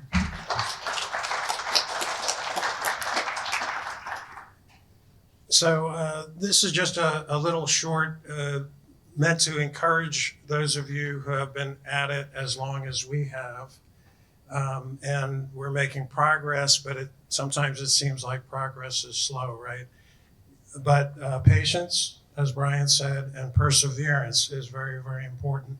So actually, Tim Walsh, who's sitting back there, pointed out to me earlier, I guess fall of 2024, he said, you got to go and see what's going on at the middle school. There's like a biking explosion. So this kind of goes through what we think was contributing to that. So back in 2018, yeah, there's bike racks, there's a few bikes, right? What happened since then? Darby Road, bike striping,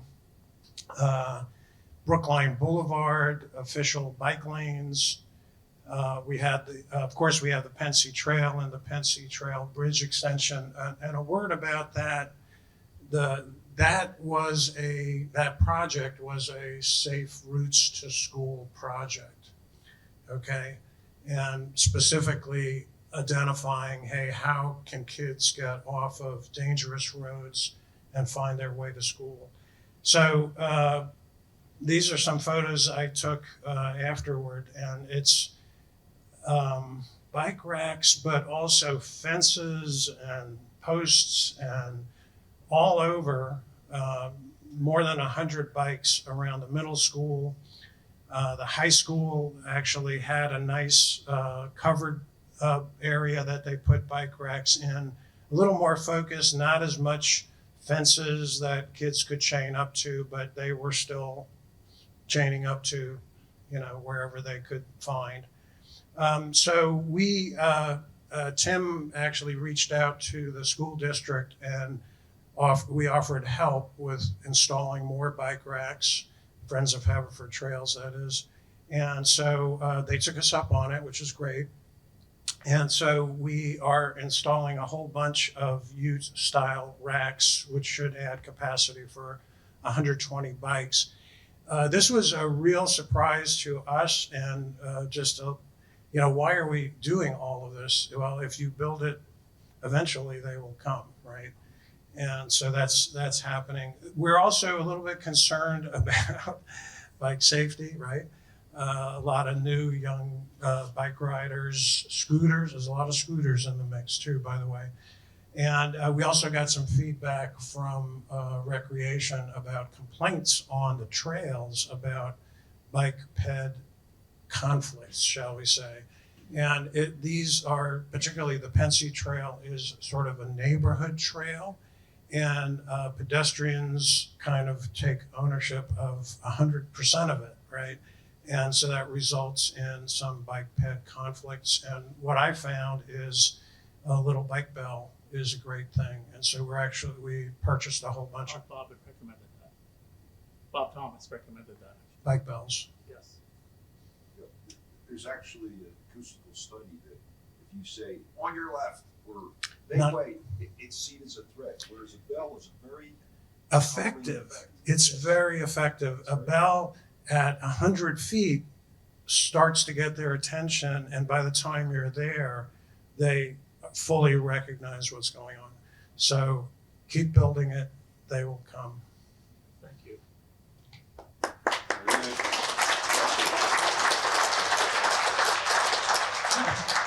Does anybody have any questions? We're running late, so I think Well, we're going to take it right actually, into the break. Yeah, you know what? We're going to go right to the break, and you'll be able to ask us questions. The presenters will be in the back of the room, and you can ask specific questions about the presentations we've seen up to this point. So thank you very much. The bathrooms are right out this hallway.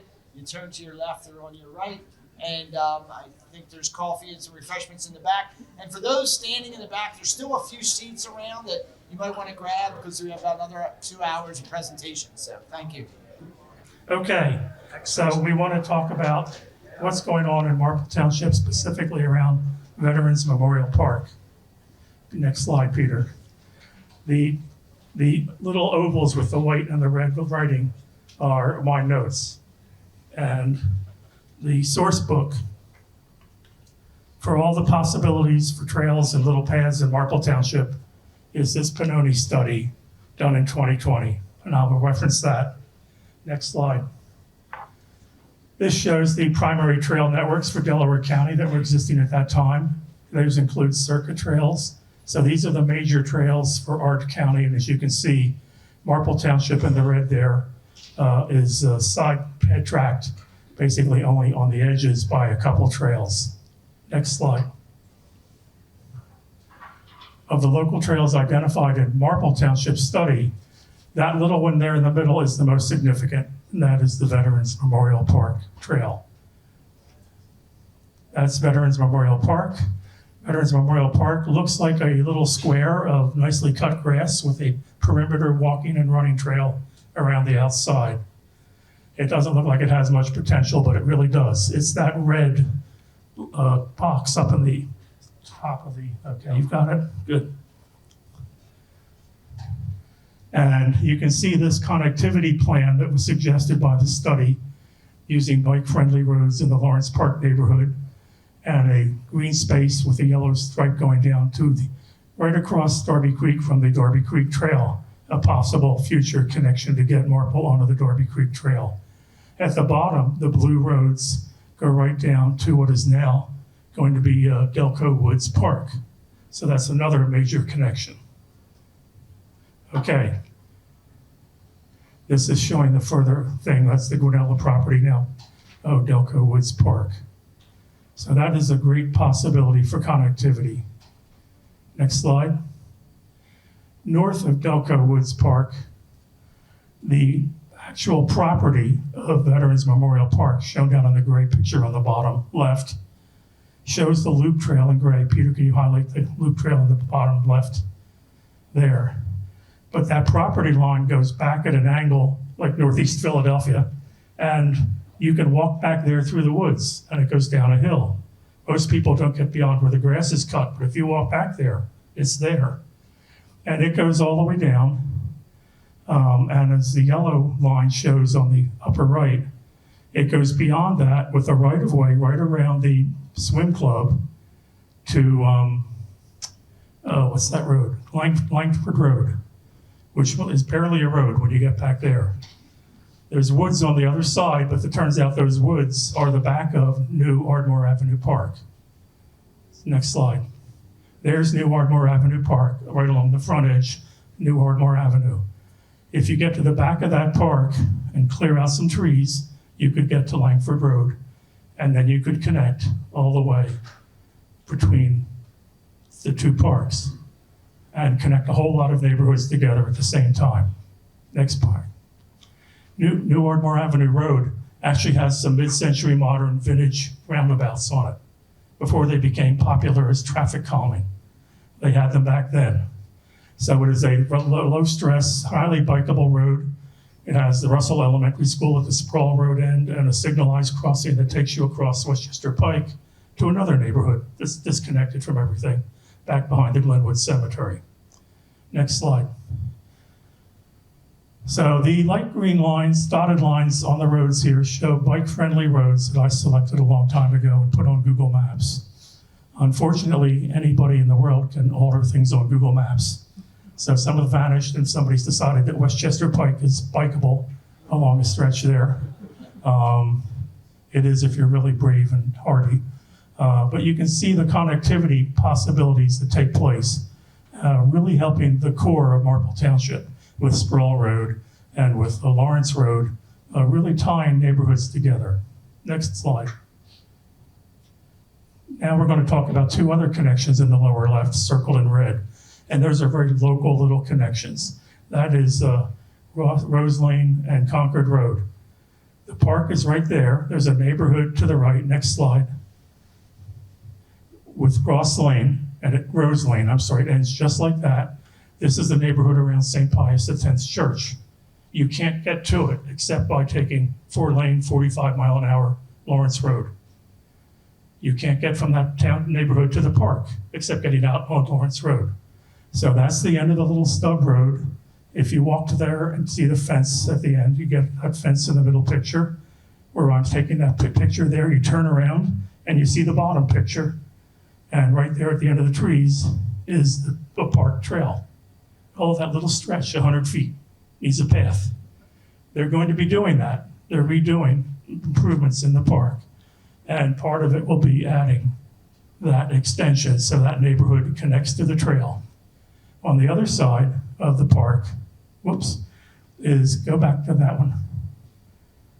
Next one, Concord. This one's a little tougher. The park is right behind those trees.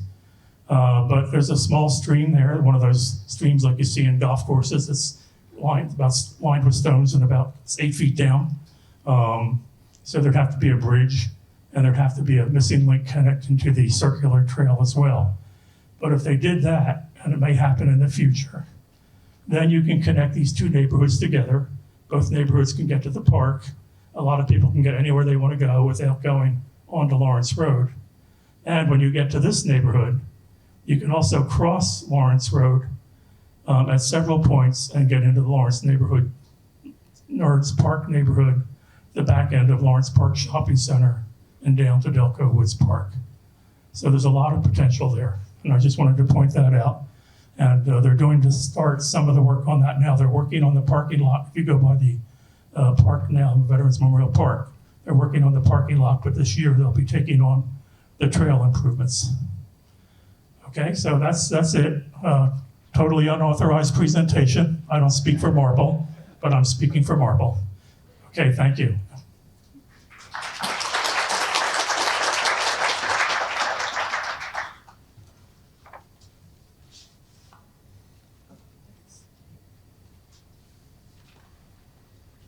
Okay, thanks, Rich. That was interesting. Okay, up next I have Mary Bethia. She is the Executive Director for the Chester Pike Corridor Improvement Partners. Hi, Mary. Good morning, everyone. How are you today? Happy Saturday. Go Birds! That's right. My name is Mary Bethea. I serve as the Executive Director of the Chester Pike Corridor Improvement Partners. Next slide, please. The Chester Pike Corridor Improvement Partners are a conglomeration of 5 boroughs. The boroughs are Glen Olden, Norwood, Prospect Park, Ridley Park, and Sharon Hill. And together they are trying to make improvements along the Chester Pike Corridor that involve safety, that involve quality of life, and that involve economic development opportunities. And so all of that initiative, we engage with our partners. They're not just the residents or the businesses in the local community. I'm talking about some of the people here in this room today, like Gina Burritt and Rebecca Ross with the Delaware County Planning Department. Our Bike the Pike initiative, which I'll get into, is possible because of funding through their program. Also, DVRPC has helped fund this program. Next slide, please. And this is a map of the Chester Pike Corridor Improvement Partners. And the line that you see going through the boroughs is US Route 13, also known as the Chester Pike Corridor. Next slide, please. Next slide. All right. So how did the Bike the Pike initiative come to be? Well, the Delaware County Planning Department got a grant to do a corridor master plan on our behalf. And through that plan, they put out a survey. We got 638 responses. And one common thread that we heard throughout the survey responses was, we need bike routes. We need safe bike routes. We need places that can take us safely. Oh, hello, Rose. Sorry, I didn't mention you earlier. And so from that, we used those suggestions. We started working on one of the master plan's suggestions, which was to develop the bicyclist Chester Pike route. Next slide, please. All right, so the bicyclist Chester Pike route, or as we lovingly call it, Bike the Pike, rolls off the tongue a little bit more. We, again, incorporated the route planning process through the corridor master plan. We also, through the Delaware County Transportation Management Association, another very important partner, they did a multimodal study on our behalf. And again, same with the corridor master plan, they found that we needed a bike route. So incorporating into that bike route, we used DVRPC's level of traffic stress tool. So our bicyclists will know what they're getting into when they ride the route. And the route that we're developing is going to include spurs and nodes of interest. And these spurs and nodes of interest go to places like parks or historical places such as the Morton House. Next slide, please. All right, and this is our proposed route right now as it stands. The light blue lines indicate some of our spurs of interest, the nodes of interest. The nodes of interest, there will be at least one node of interest in each of the boroughs, so each of them will have a place to highlight along the route. Next, please.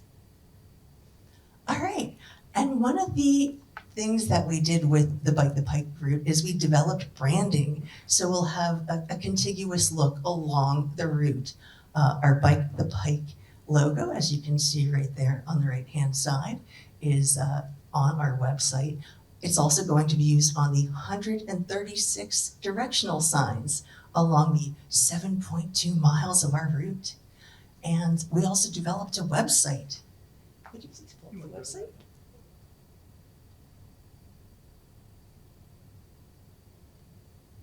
And on our website, not only do we link to all of the corridor partners, the 5 boroughs,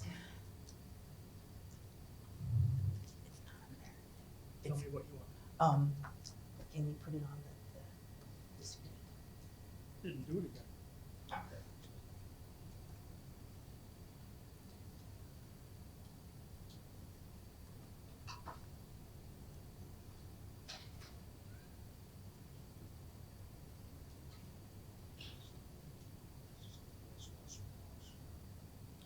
Another feature of the Bike the Pike website, which we'll get to, is it does include that bike map, the route map that we illustrated earlier on. And when you click on the map, and if you click on one of those nodes of interest, it'll bring up a little descriptor of what it is and why it's important.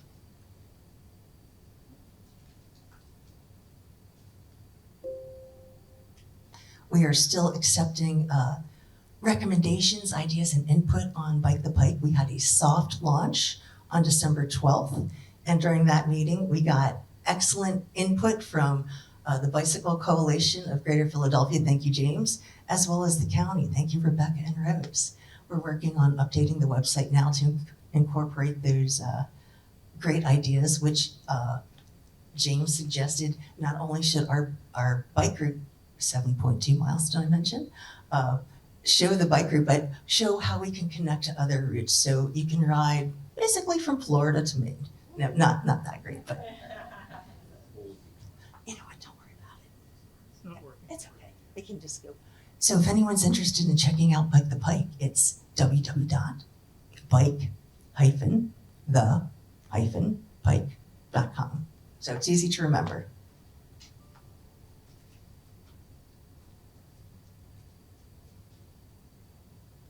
Also on the website, we have a feature that links to PennDOT's website where it gives information on how to bike safely and other recommendations for maintenance. We also have bicycle shops that are regional and along the Pike. So in case you're having a problem with your cycle, you know where to go and get some assistance.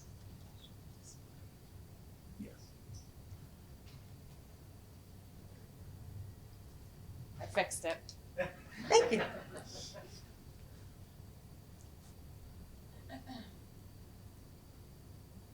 It also includes the DVRPC level of stress tool for the bike route. So you can see which of the route is easy ride and which is a little more challenging. All right, and wrapping this up, so as I touched on earlier, we have developed a logo to help brand the Bike the Pike route. We're engaging the public through direct mailing. We're also holding community events in each of the boroughs. And we're very excited, thank you for mentioning this earlier, James. The Bicycle Coalition of Greater Philadelphia has agreed to hold their annual spring ride in conjunction with our grand opening, which is going to be spring of 2026. So we are relatively new, but we are mighty.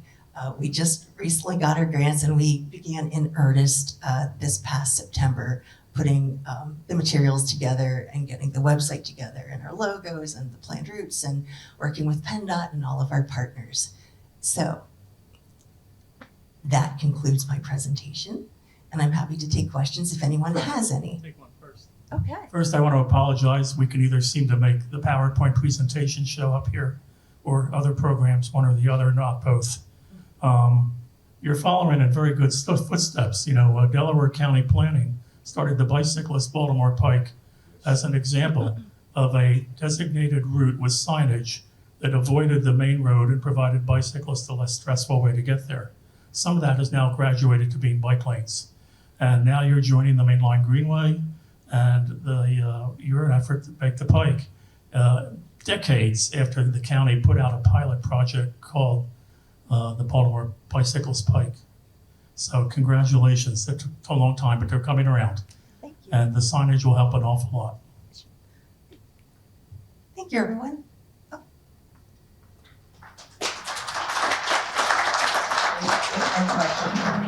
Yeah, I've seen. Sorry. Yeah, okay. Yeah, very quickly, something like this is a big tool in economic development, especially when you look at corridors like this. Could you say, this is a big tool in economic development? Businesses coming there, people using things. Have you had a good response from the business community? Not yet. So the reason is we're really, well, I like to think that we've made great leaps and bounds. We are really in our infancy and we haven't done the direct mailing and the business outreach, but I would imagine, how could you say this is a bad idea? We're bringing people through your neighborhood, past your restaurants and coffee shops, past your parks. It's a thing to be celebrated. I'll just say one thing. Those of you who know the Perkiomen Trail, it was very, very controversial. And we had a meeting that went to like 1 a.m. in Swanksville one night.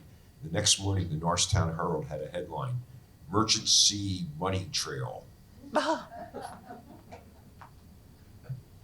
Okay, any other questions? Oh. James? Thank you very much. You turned it off. I'll just speak really loud. You turned it off. Turn it back on. I think it's actually working now. If people have suggestions, who should they contact? Is there a feedback mechanism on the website, or should they just email you? Or James, I love that you're helping me help everyone else.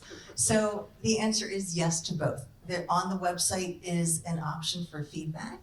We're looking to not only incorporate your feedback, but also actual photos along the Pike. So right now everything's kind of stock photos and a placeholder because the Pike has not been developed again. Spring 2026. Also, if you have any recommendations for me, if you don't want to use the website, you're welcome to email me. My email address, also like the website, is very easy to remember, executivedirector@chesterpike.org.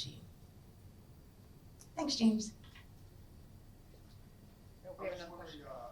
It seems like the trails can be used for transportation as well as there a Make budget sure for it's on. keeping the trail clear when we have winters like we have had this year with constant snow coverage? We will be working with the borough's maintenance departments and public works departments to help make that dream come a reality.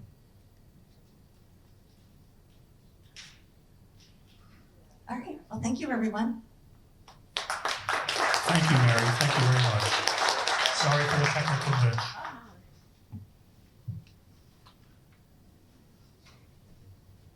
Okay, great. So I also forgot to mention that after this is all done, we have two people. We have Kyle Gauman and Philip Gilbert who will lead a hike. They just waved.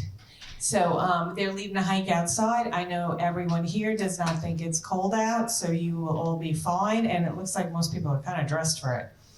So, okay, next up we have Kendra Nelson. She's from DVRPC.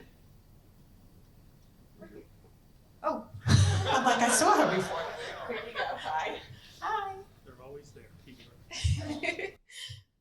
Alrighty. Well, hi everyone. My name is Kendra Nelson. I am a transportation planner in the Office of Mobility Analysis and Design at DVRPC. We also call ourselves OMAD. And I'm really excited to share with you the work that we have been doing in Delaware County in collaboration with the Delaware County planning team, as well as our Office of Climate and Environment. Mostly because I'm truly beginning to realize that this is the exact audience for a toolkit of this nature. So the purpose of me for this presentation is really to break down how this toolkit, the Delaware County Trail Crossing Toolkit, can be used in your communities. Next slide. So the purpose of this project was twofold. We developed recommendations for 5 distinct trail crossing types. And then for each of those trail crossing types, we either had a concept plan or we identified a case study. Next slide. These crossing type categories were largely determined by the type of roadway that they were intersecting. So is it a minor roadway? Is it a major roadway? And is it intersecting at the mid-block or at the intersection itself? And I'll go into a little bit more detail on that next slide, or the slide after this rather, of what that actually means. So this slide itself, so this slide itself shows the different types of trail crossing types, 4 out of 5 of them. The first one is a trail meeting a major roadway at an intersection. We have a trail meeting a minor roadway at the intersection. We have a trail meeting a major roadway at the mid-block, and then a trail meeting a minor roadway at the mid-block. We then went ahead,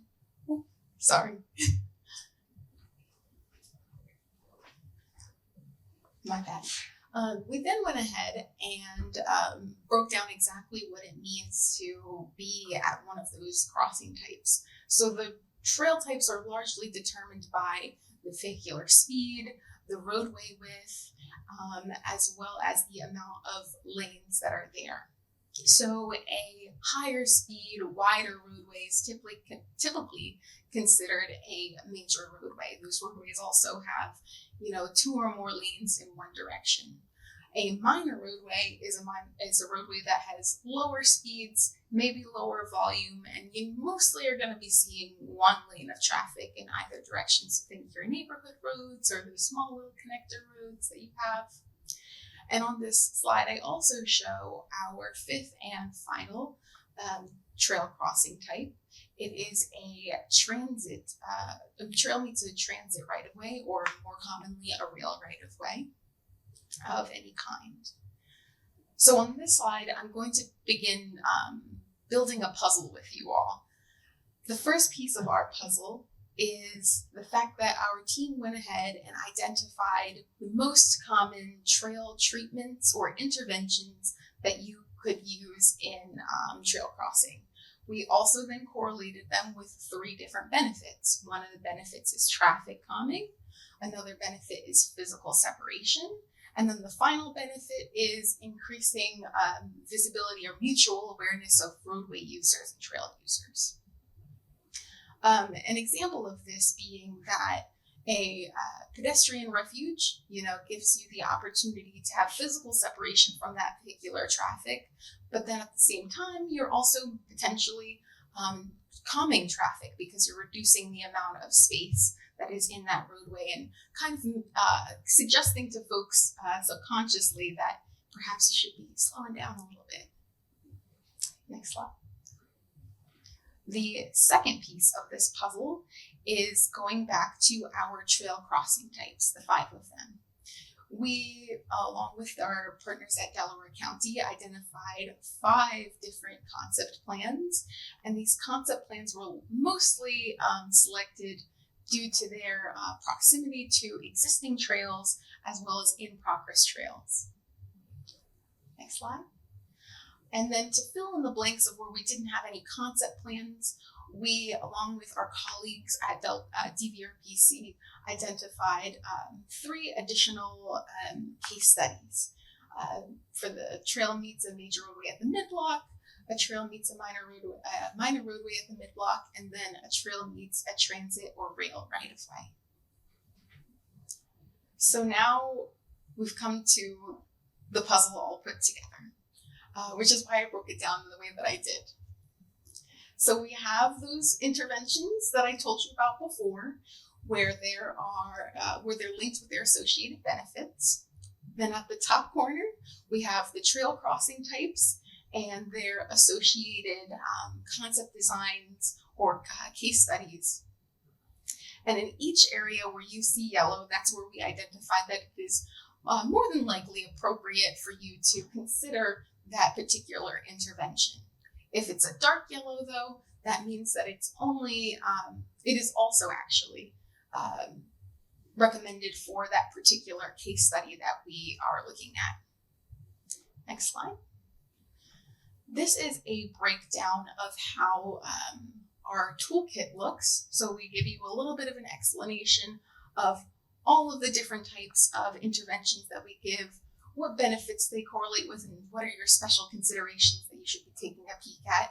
And then right after that section, you can go and look at the example of it and see, oh, this is how they had applied, or this is how I could potentially apply those trail interventions to my own trail crossing. Next slide. So in the interest of time, I just want to share with you a few of these trail crossing types. The first one is a trail meets a major roadway at the intersection. One of the major points of this concept design is that initially our circuit trail file had shown this routing at a midblock, and we actually recommended that they reroute the trail at this particular intersection of Westchester, Pike, and Gilmore Road, so that folks can be crossing where there are already vehicles that are going to be crossing. That's typically the safest way to go about it. It's not always the nicest to go at the midblock, but sometimes it's necessary. Some other recommendations included straightening the crosswalks, as you can see the difference between the existing and the proposed. We have curb extensions, also known as bump outs. We reduced the turning radii of those corners so that folks are kind of forced to slow down as they're whipping around the corner.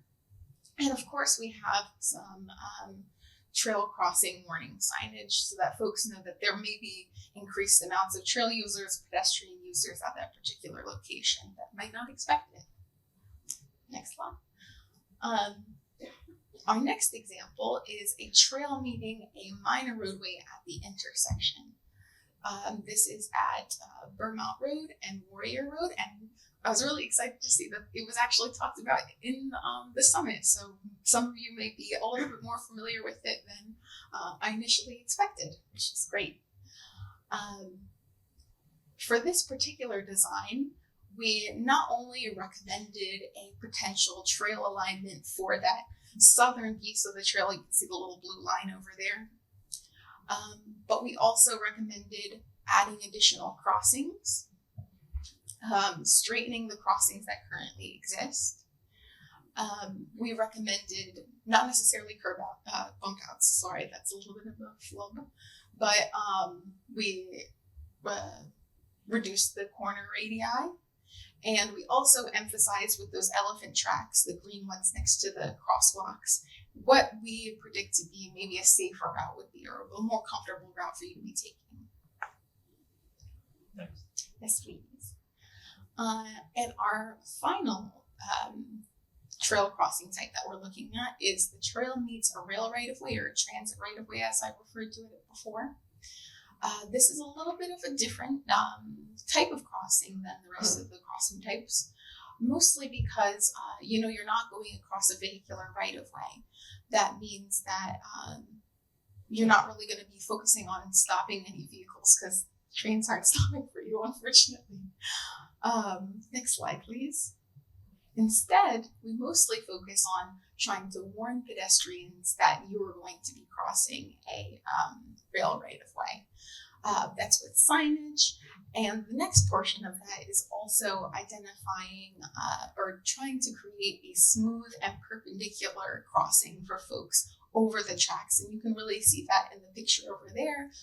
This is a case study for Fox Chase, which somebody also has talked about during this summit, which is really exciting to see.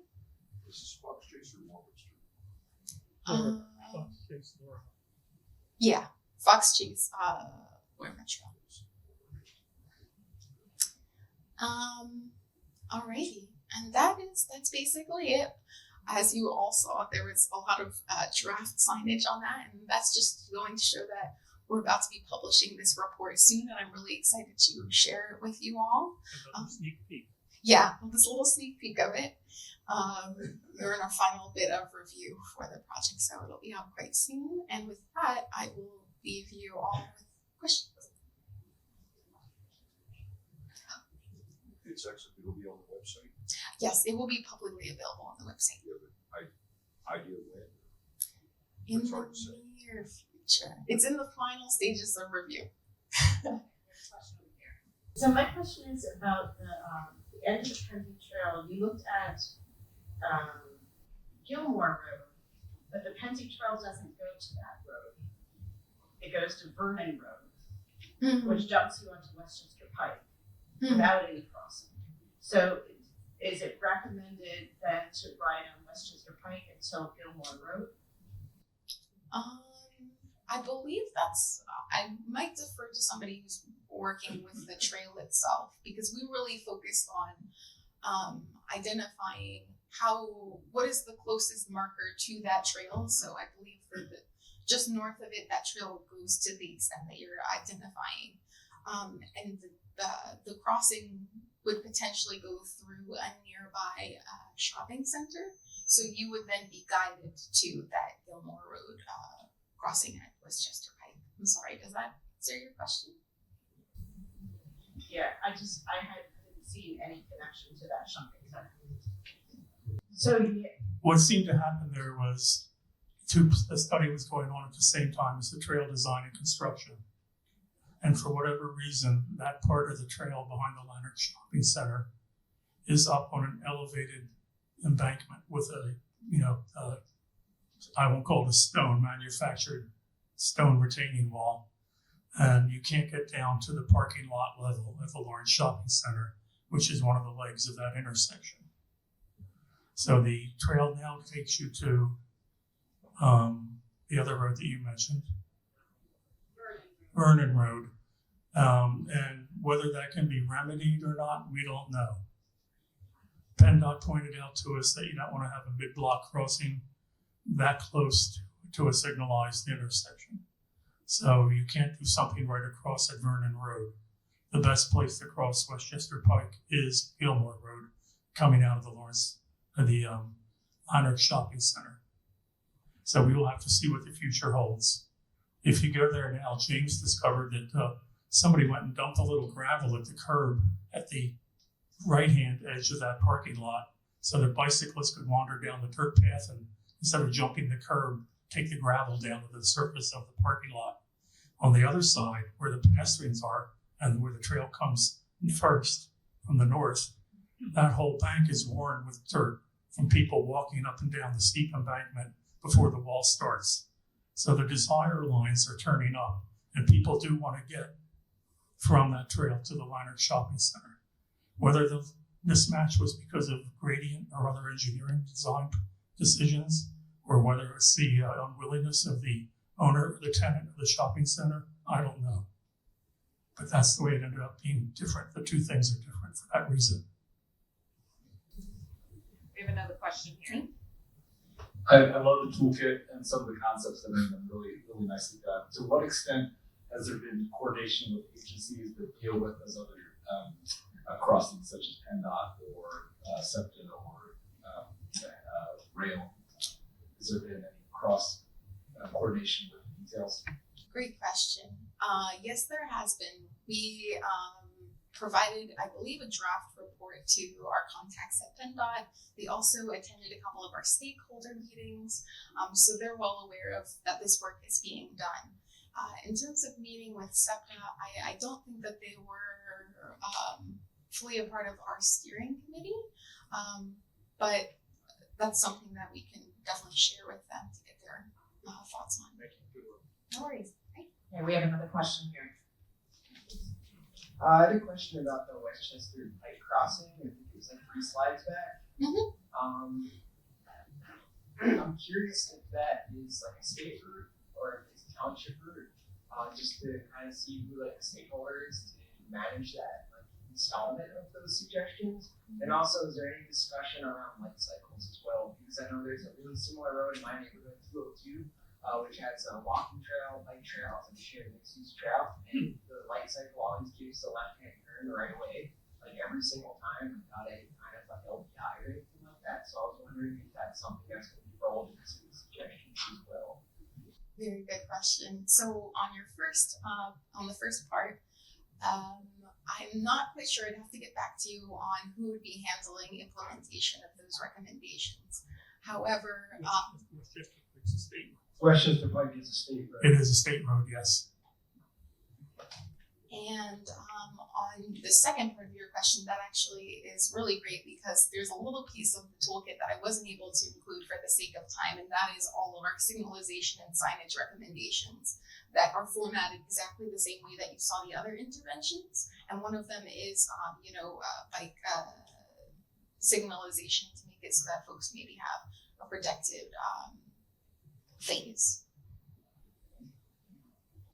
Okay, we'll do one more question to the back there, and then we're gonna move on. Can you yell it? Okay. Real fast, do you have any mitigations for lighting? Most of the lighting nowadays is lights on poles, large area lights, which adds to light pollution, wildlife interaction, and even insect life interaction. Because, is there anything we can do to mitigate that? That's a really great question. I'm not quite sure that our report touches exactly on mitigation, but the recommendations that we suggest we link to the, I believe, federal recommendations. So there's the potential that those that would then create that connection. Great, thanks, Kendra. That was great. And remember, we're going to get another opportunity to ask questions. Feedback. Okay, up next is Mark Morphy, and he's from Pannoni, landscape architect. Good morning. Everybody hanging in there? You're doing a great job, Rich, keeping this on schedule. I'll try to not jeopardize that. So Good to go. great, thanks. I'm going to talk about the Octoraro Trail, which is all the way in the western part of the county, about as far as you can go. Go ahead, Rich. So we've seen a version of this map a couple times already. Here we are, Concord Township in Chadds Ford, all the way in the furthest reaches, as I said, of the county. This is a shot from the county's Greenway plan. Octoraro Trail is the purple number 2 there. Go ahead. Again, we've seen version of Circuit Trails map many times this morning already. Here's where we are on that. And this idea for the Octoraro Trail has been around a really, really long time. Going back even further than this. This is going back 20 years. This is Concord Township's comp plan, where we just kind of highlighted the Octoraro Trail as one of the prime opportunities for a recreation trail in the area. And again, there's been a lot of planning studies. Keep going, Rich. You can flip through these. Again, this is the county's plan from 20 years ago, the first time they did one. Here's all these various studies that have been done over the years that either focus on the Octoraro alignment or something related to that, which again endorsed and continued this idea. Earlier, we saw some pictures of the new Wawa station. Here's the old one. And I think anybody who's interested in trails, probably half of you are interested in rail history, and it's absolutely fascinating, right? Anytime you look into old rail maps, the imprint that the original rail lines had is lasting and permanent. So the tracks you're standing on that go straight are the Chester Creek Trail, and the track that veers off to the left is the Octoraro. Yeah, thanks, Rich, for pointing that out. Yeah. So this one, I think the next slide shows an even zoomed out map. This one all the way to past Oxford into Maryland. This was part of the Reading Railroad system and like all the consolidation. Thank you. Yeah. So this is what it looks out there now. Those tracks from those historic maps are still there. If you walk out there, this is what you see. And on the right, what everybody expects and is hoping it can become. So Concord has really been looking at this for a number of years. One of those studies we showed a minute ago did public opinion surveys. When you think about trails, would you use trails, et cetera, as you won't be surprised, very, very, very strong support for trails in general, specific trails, really kind of confirms what everybody here knows instinctively. So this is the route that was studied, and we studied this in the original feasibility study a few years ago, all the way from Wawa Station, which at that time had not been, was just a figment of somebody's imagination, out to the west. Route 202 is the western boundary here. And what we found was that the western section in green seemed pretty doable. The yellow section in the middle had some challenges. The red section, which would connect you to all this other stuff in the county, really was very difficult because there was not any realistic opportunity for right of way at the present time. So this, we're focusing, the idea was, okay, we'll start obviously with what we showed in green, go west to east. So this now is zooming in on that western segment there that was showed in green on the previous slide. And you'll note how indirect this alignment is. And there's a little bit of a story behind that. But in general, what you see from the aerial, Route 202, Wilmington Westchester Pike on the left, it seems, when you look at the photo here, it's unobstructed, right? It's a vacant, undeveloped landscape that this trail can go through. So it makes you optimistic that you can do it. We'll zoom in again a little bit further. This is the section, and where we are now is we are in design, in engineering, technical design, and approvals for the project. It's funded, so hopefully that means it's going to happen. And here's where this first phase is going to go. From Brandywine Mills, if you know the Wegmans on 202, that's what that is. Connects out to Temple Road, which is in the middle of Concord Township. So again, it looks like a pretty favorable landscape that we're setting this in. Look at some other photos. This is a photo, again, where the white circle is. So it's easy to visualize a trail being here. Again, a couple other photos, and as anybody who works with trails knows, it's easy, right? To build these things, no problem. Just get the paving guys to go out there and put something, nothing in the way. How hard could it be, right? This is about as close as residential homes are to the trail, not that close. So we don't have, a lot of NIMBY in my backyard stuff. But now we start to get into the challenges. Right away, there's a rail line there, but it's not in public ownership. It's all in private ownership, this whole kind of matrix of properties. In addition, is SEPTA. That former rail line is still a SEPTA right away. So all these have to be negotiated and acquired. I'm just going to flip through. We have it broken down into 9 sheets going west to east. I'll just flip through. The gray is the trail, and you notice all these highlighted lines are utilities. So it's more than a rail line. It's a whole utility corridor. It is a whole utility corridor, right? So every utility on Earth is out here. You can kind of flip through maybe one by one, Rich. Again, photographs, and you can see all the obstructions. We have stream crossing. In the green, you see what that is, wetlands. We have wetlands out there. So what looks in the photos like a piece of cake, well, you can walk, you can literally walk like from one end with your feet, from one end to the other where we want to go. There's all these obstructions. We have one street crossing. Again, more wetlands. We're kind of threading the needle here with the trail. There's topography.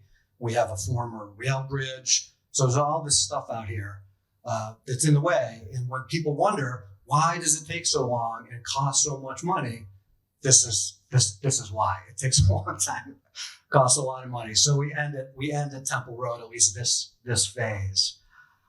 What's really exciting though is not only this trail, this is about 1.5 miles. And as I said at the beginning, we're starting from west to east to connect back to all the other stuff in the county. So it's disconnected in that way. But you build what you can and then fill in the gaps. That's sort of principle number one of trails. And you can go to the next one, Rich, is even internally within the township and locally, there's opportunities for really good connections. In this map here, the Octoraro Trail is the yellow dashed line at the top. And then you can see other sort of either public, open space, institutional properties are nearby and can be connected. Existing and other future trails can be connected. This Long Meadow Preserve is kind of the linchpin. That's a township open space, not developed yet, but can become a trailhead for this and these other connections. The next slide kind of zooms in on that. So Octoraro Trail would end at Temple Road on the right. That could be a trailhead, and then other trails can connect in other parts of the township. So the township is really working, trying to build their local network just for its own residents with these long-term plans. This is another long-term plan. This Garnet Valley Greenway in yellow would connect from Octoraro, which in this slide is green, all the way down to Clayton County Park on 322. So again, when you're driving around, it's almost impossible to perceive how these things can be connected. But when you study it, you look at these aerials and you put this all together, it really is exciting when you say, wow, you really can connect these things together. It's feasible to do. So that's Octoraro Trail within Concord Township. As I said, that's funded. We're in final design now. We're finished preliminary design, about to go into final design. The goal is this gets designed and permitted in 2025 and is built in 2026. So we'll hope to have that happen. So just one final minute, Chance Ford is just to the west of Concord on the other side of Route 202. And Chance Ford studied the potential a couple years ago of continuing the trail into their township and connecting out to the Brandywine. And what this is a lot, this is, I hate to use the word easy, but go ahead, Rich. You could, basically, this is the zone from Route 202 on the east to Brandywine Creek on the west. They have two phases. That middle phase, they don't have right of way, so they're looking at these two pieces. And if you can see these two diagrams, they don't have near the obstructions with utilities and right of way and other stuff that Concord has. Here's what it looks like in Chance Ford. Again, it's easy to imagine that trail being there. So everybody's optimistic and hopeful that could happen someday.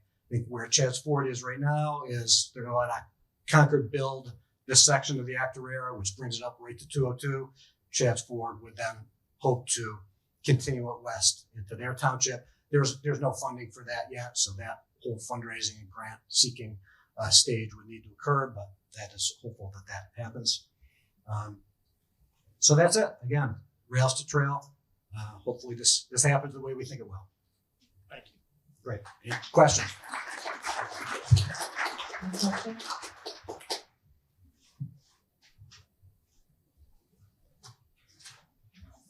Mark, I know that there's at least one major property owner in Chatsford that has been opposed to the trail going through. That's that gap that was in the one diagram. Yeah. So how is Chatsford going to handle that particular location? My impression, right there. That's the gap in between. My impression of that is that we'd be some years out and they'd have their hands full with implementing these two sections that are feasible.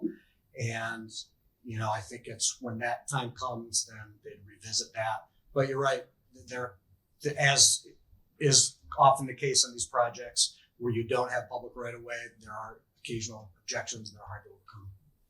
Did you have a comment, Bob? I have another question over here. Yes, very quickly. Hi. Go ahead. Go ahead, Bob. Yeah, just last year, so we finished a study for the Brandywine Conservancy. Yeah. And there's a lot of interest also in the Brandywine Trail, which of course is where this would end, since the railroad is still very active west of Chatsford. I'll just leave one thing on objectors. We were working on a section of the trail. I won't say where it is. The owner of the property was one of the wealthiest people in the entire Delaware Valley, who said, "Over my dead body, you will build this trail." 2 years later, he had a heart attack. He stayed in the house. Monday, I got a call from the county office saying, "He's passed. We have a meeting Monday. Let's get started." And that trail is construction. So you just got to wait them out. Is that the moral of the story?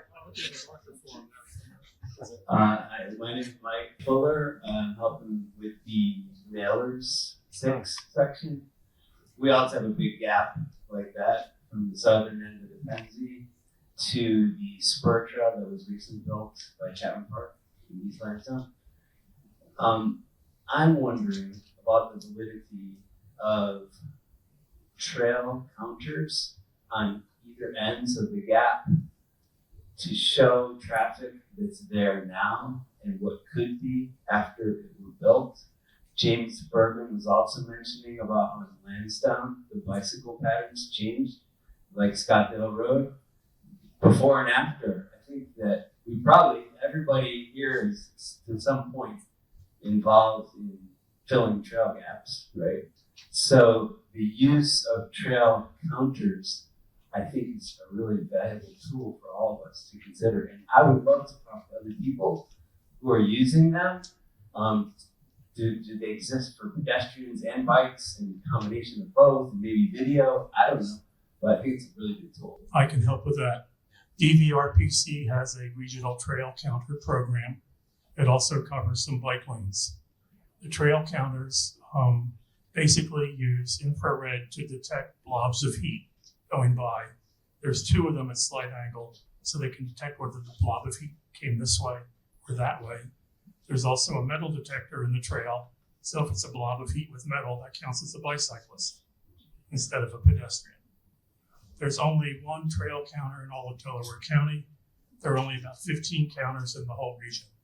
They're manufactured by a company in France, which is represented by a company in Quebec, in Canada, and they've been unreliable all over. There's a case study that somebody did that DVRPC was a participant in terms of handing in data, and they found them to be unreliable either because they have gaps in their counts, or because the wetness gets into them, or because of vandalism, frankly. So it's very hard to get a trail counter. I'd love to have one on the Pennsy Trail. But if you go to the DVRPC website and do a search for trail counter, you'll find information about trail counters and their counts. And you'll see bar charts for each month of the year that show where the gaps are and when the trail counts are incomplete. The one we have one for all of Delaware County. It's on the Darby Creek Trail, and we clock over 100,000 people passing by a year. And I think the Pennsy Trail would be larger. And to me, that represents a very important study for even planners in the DVRPC, because you have 2 trails of similar demographics. One is along a creek with basically no neighbors, and the other is right through the heart of neighborhoods. And they're about equal length, so studying one against the other would really tell you about the value of being in neighborhoods, being now seen in places instead. Thanks. I have a question over here. I'm glad to see that Chatsford has finally gotten on board. I mean, 30 years ago, we were really blasted and had a meeting that there will never be a trail going through Chatsford. So I'm glad to see that. My question is Chester Heights, where do they stand connecting the Octoraro line with the Chester Creek? Yeah, Chester Heights is where there is not any easily obtainable right of way between. Basically, if anybody knows where Newland Grist Mill is on Baltimore Pike and Concord Township, they're going east, connecting to the Wawa station would be the goal. That is all in private property, residential, and other ownership. There's not any kind of corridor that's set up, and there is strong objection So again, that's one of these sort of wait and see. Let's do what we can do now and hit that again at some point in the future. Who knows what will happen? But that's why, hey, even if we can't get connect to the larger network right now, can we build up a local network and then keep going from there? Sometimes it's generational change. We did in one township where they told us to go to Delaware, and when we came back 20 years later, the kids said, "Why don't we have this trail already?" Yeah. So. Do you have any more questions here? Okay, let me just get this one over here. Okay, now we're going to go into our final thing at 12:30. The walk starts, the guided walk. These presenters that spoke since the break will be in the back for you to talk to one-on-one. I just had one more question. I need to know, as an engineer, what's up with the meandering trails? I know, we build streets in the straight row, straightaway. Why are trails always built meandering? Is it necessarily because there's these obstructions, or is it? It is, and you remember the one diagram I showed where it was kind of almost not quite a straight line, kind of a nice arc you could draw in an aerial photo. What we ended up with is a very, very meandering alignment, and that is because of all the obstructions. You have, natural obstructions, streams, wetlands, topography. Then you have all these other rights of way, whether they be utility rights of way, and all the utility companies have their own kind of concerns, requirements, timelines, as you can imagine. So you really end up, we've drawn a lot of alignments for that trail, and it keeps getting less straight each time we have to redraw something and a little bit longer. So we're going to come here. You can talk to him back at the table. Okay. Just a general comment. Isn't there something about human psychology that you like to meander? Yes. Well, there is, yeah. If it's too straight, that's not interesting. Yeah, at the pedestrian level, you don't want a perfectly straight drag strip. Yeah. All right. Thank you for coming. Hope you've enjoyed it. You've seen 2 speed previews today. Please feel free to interact with yourselves and with our speakers at the back. And there are refreshments still, I believe.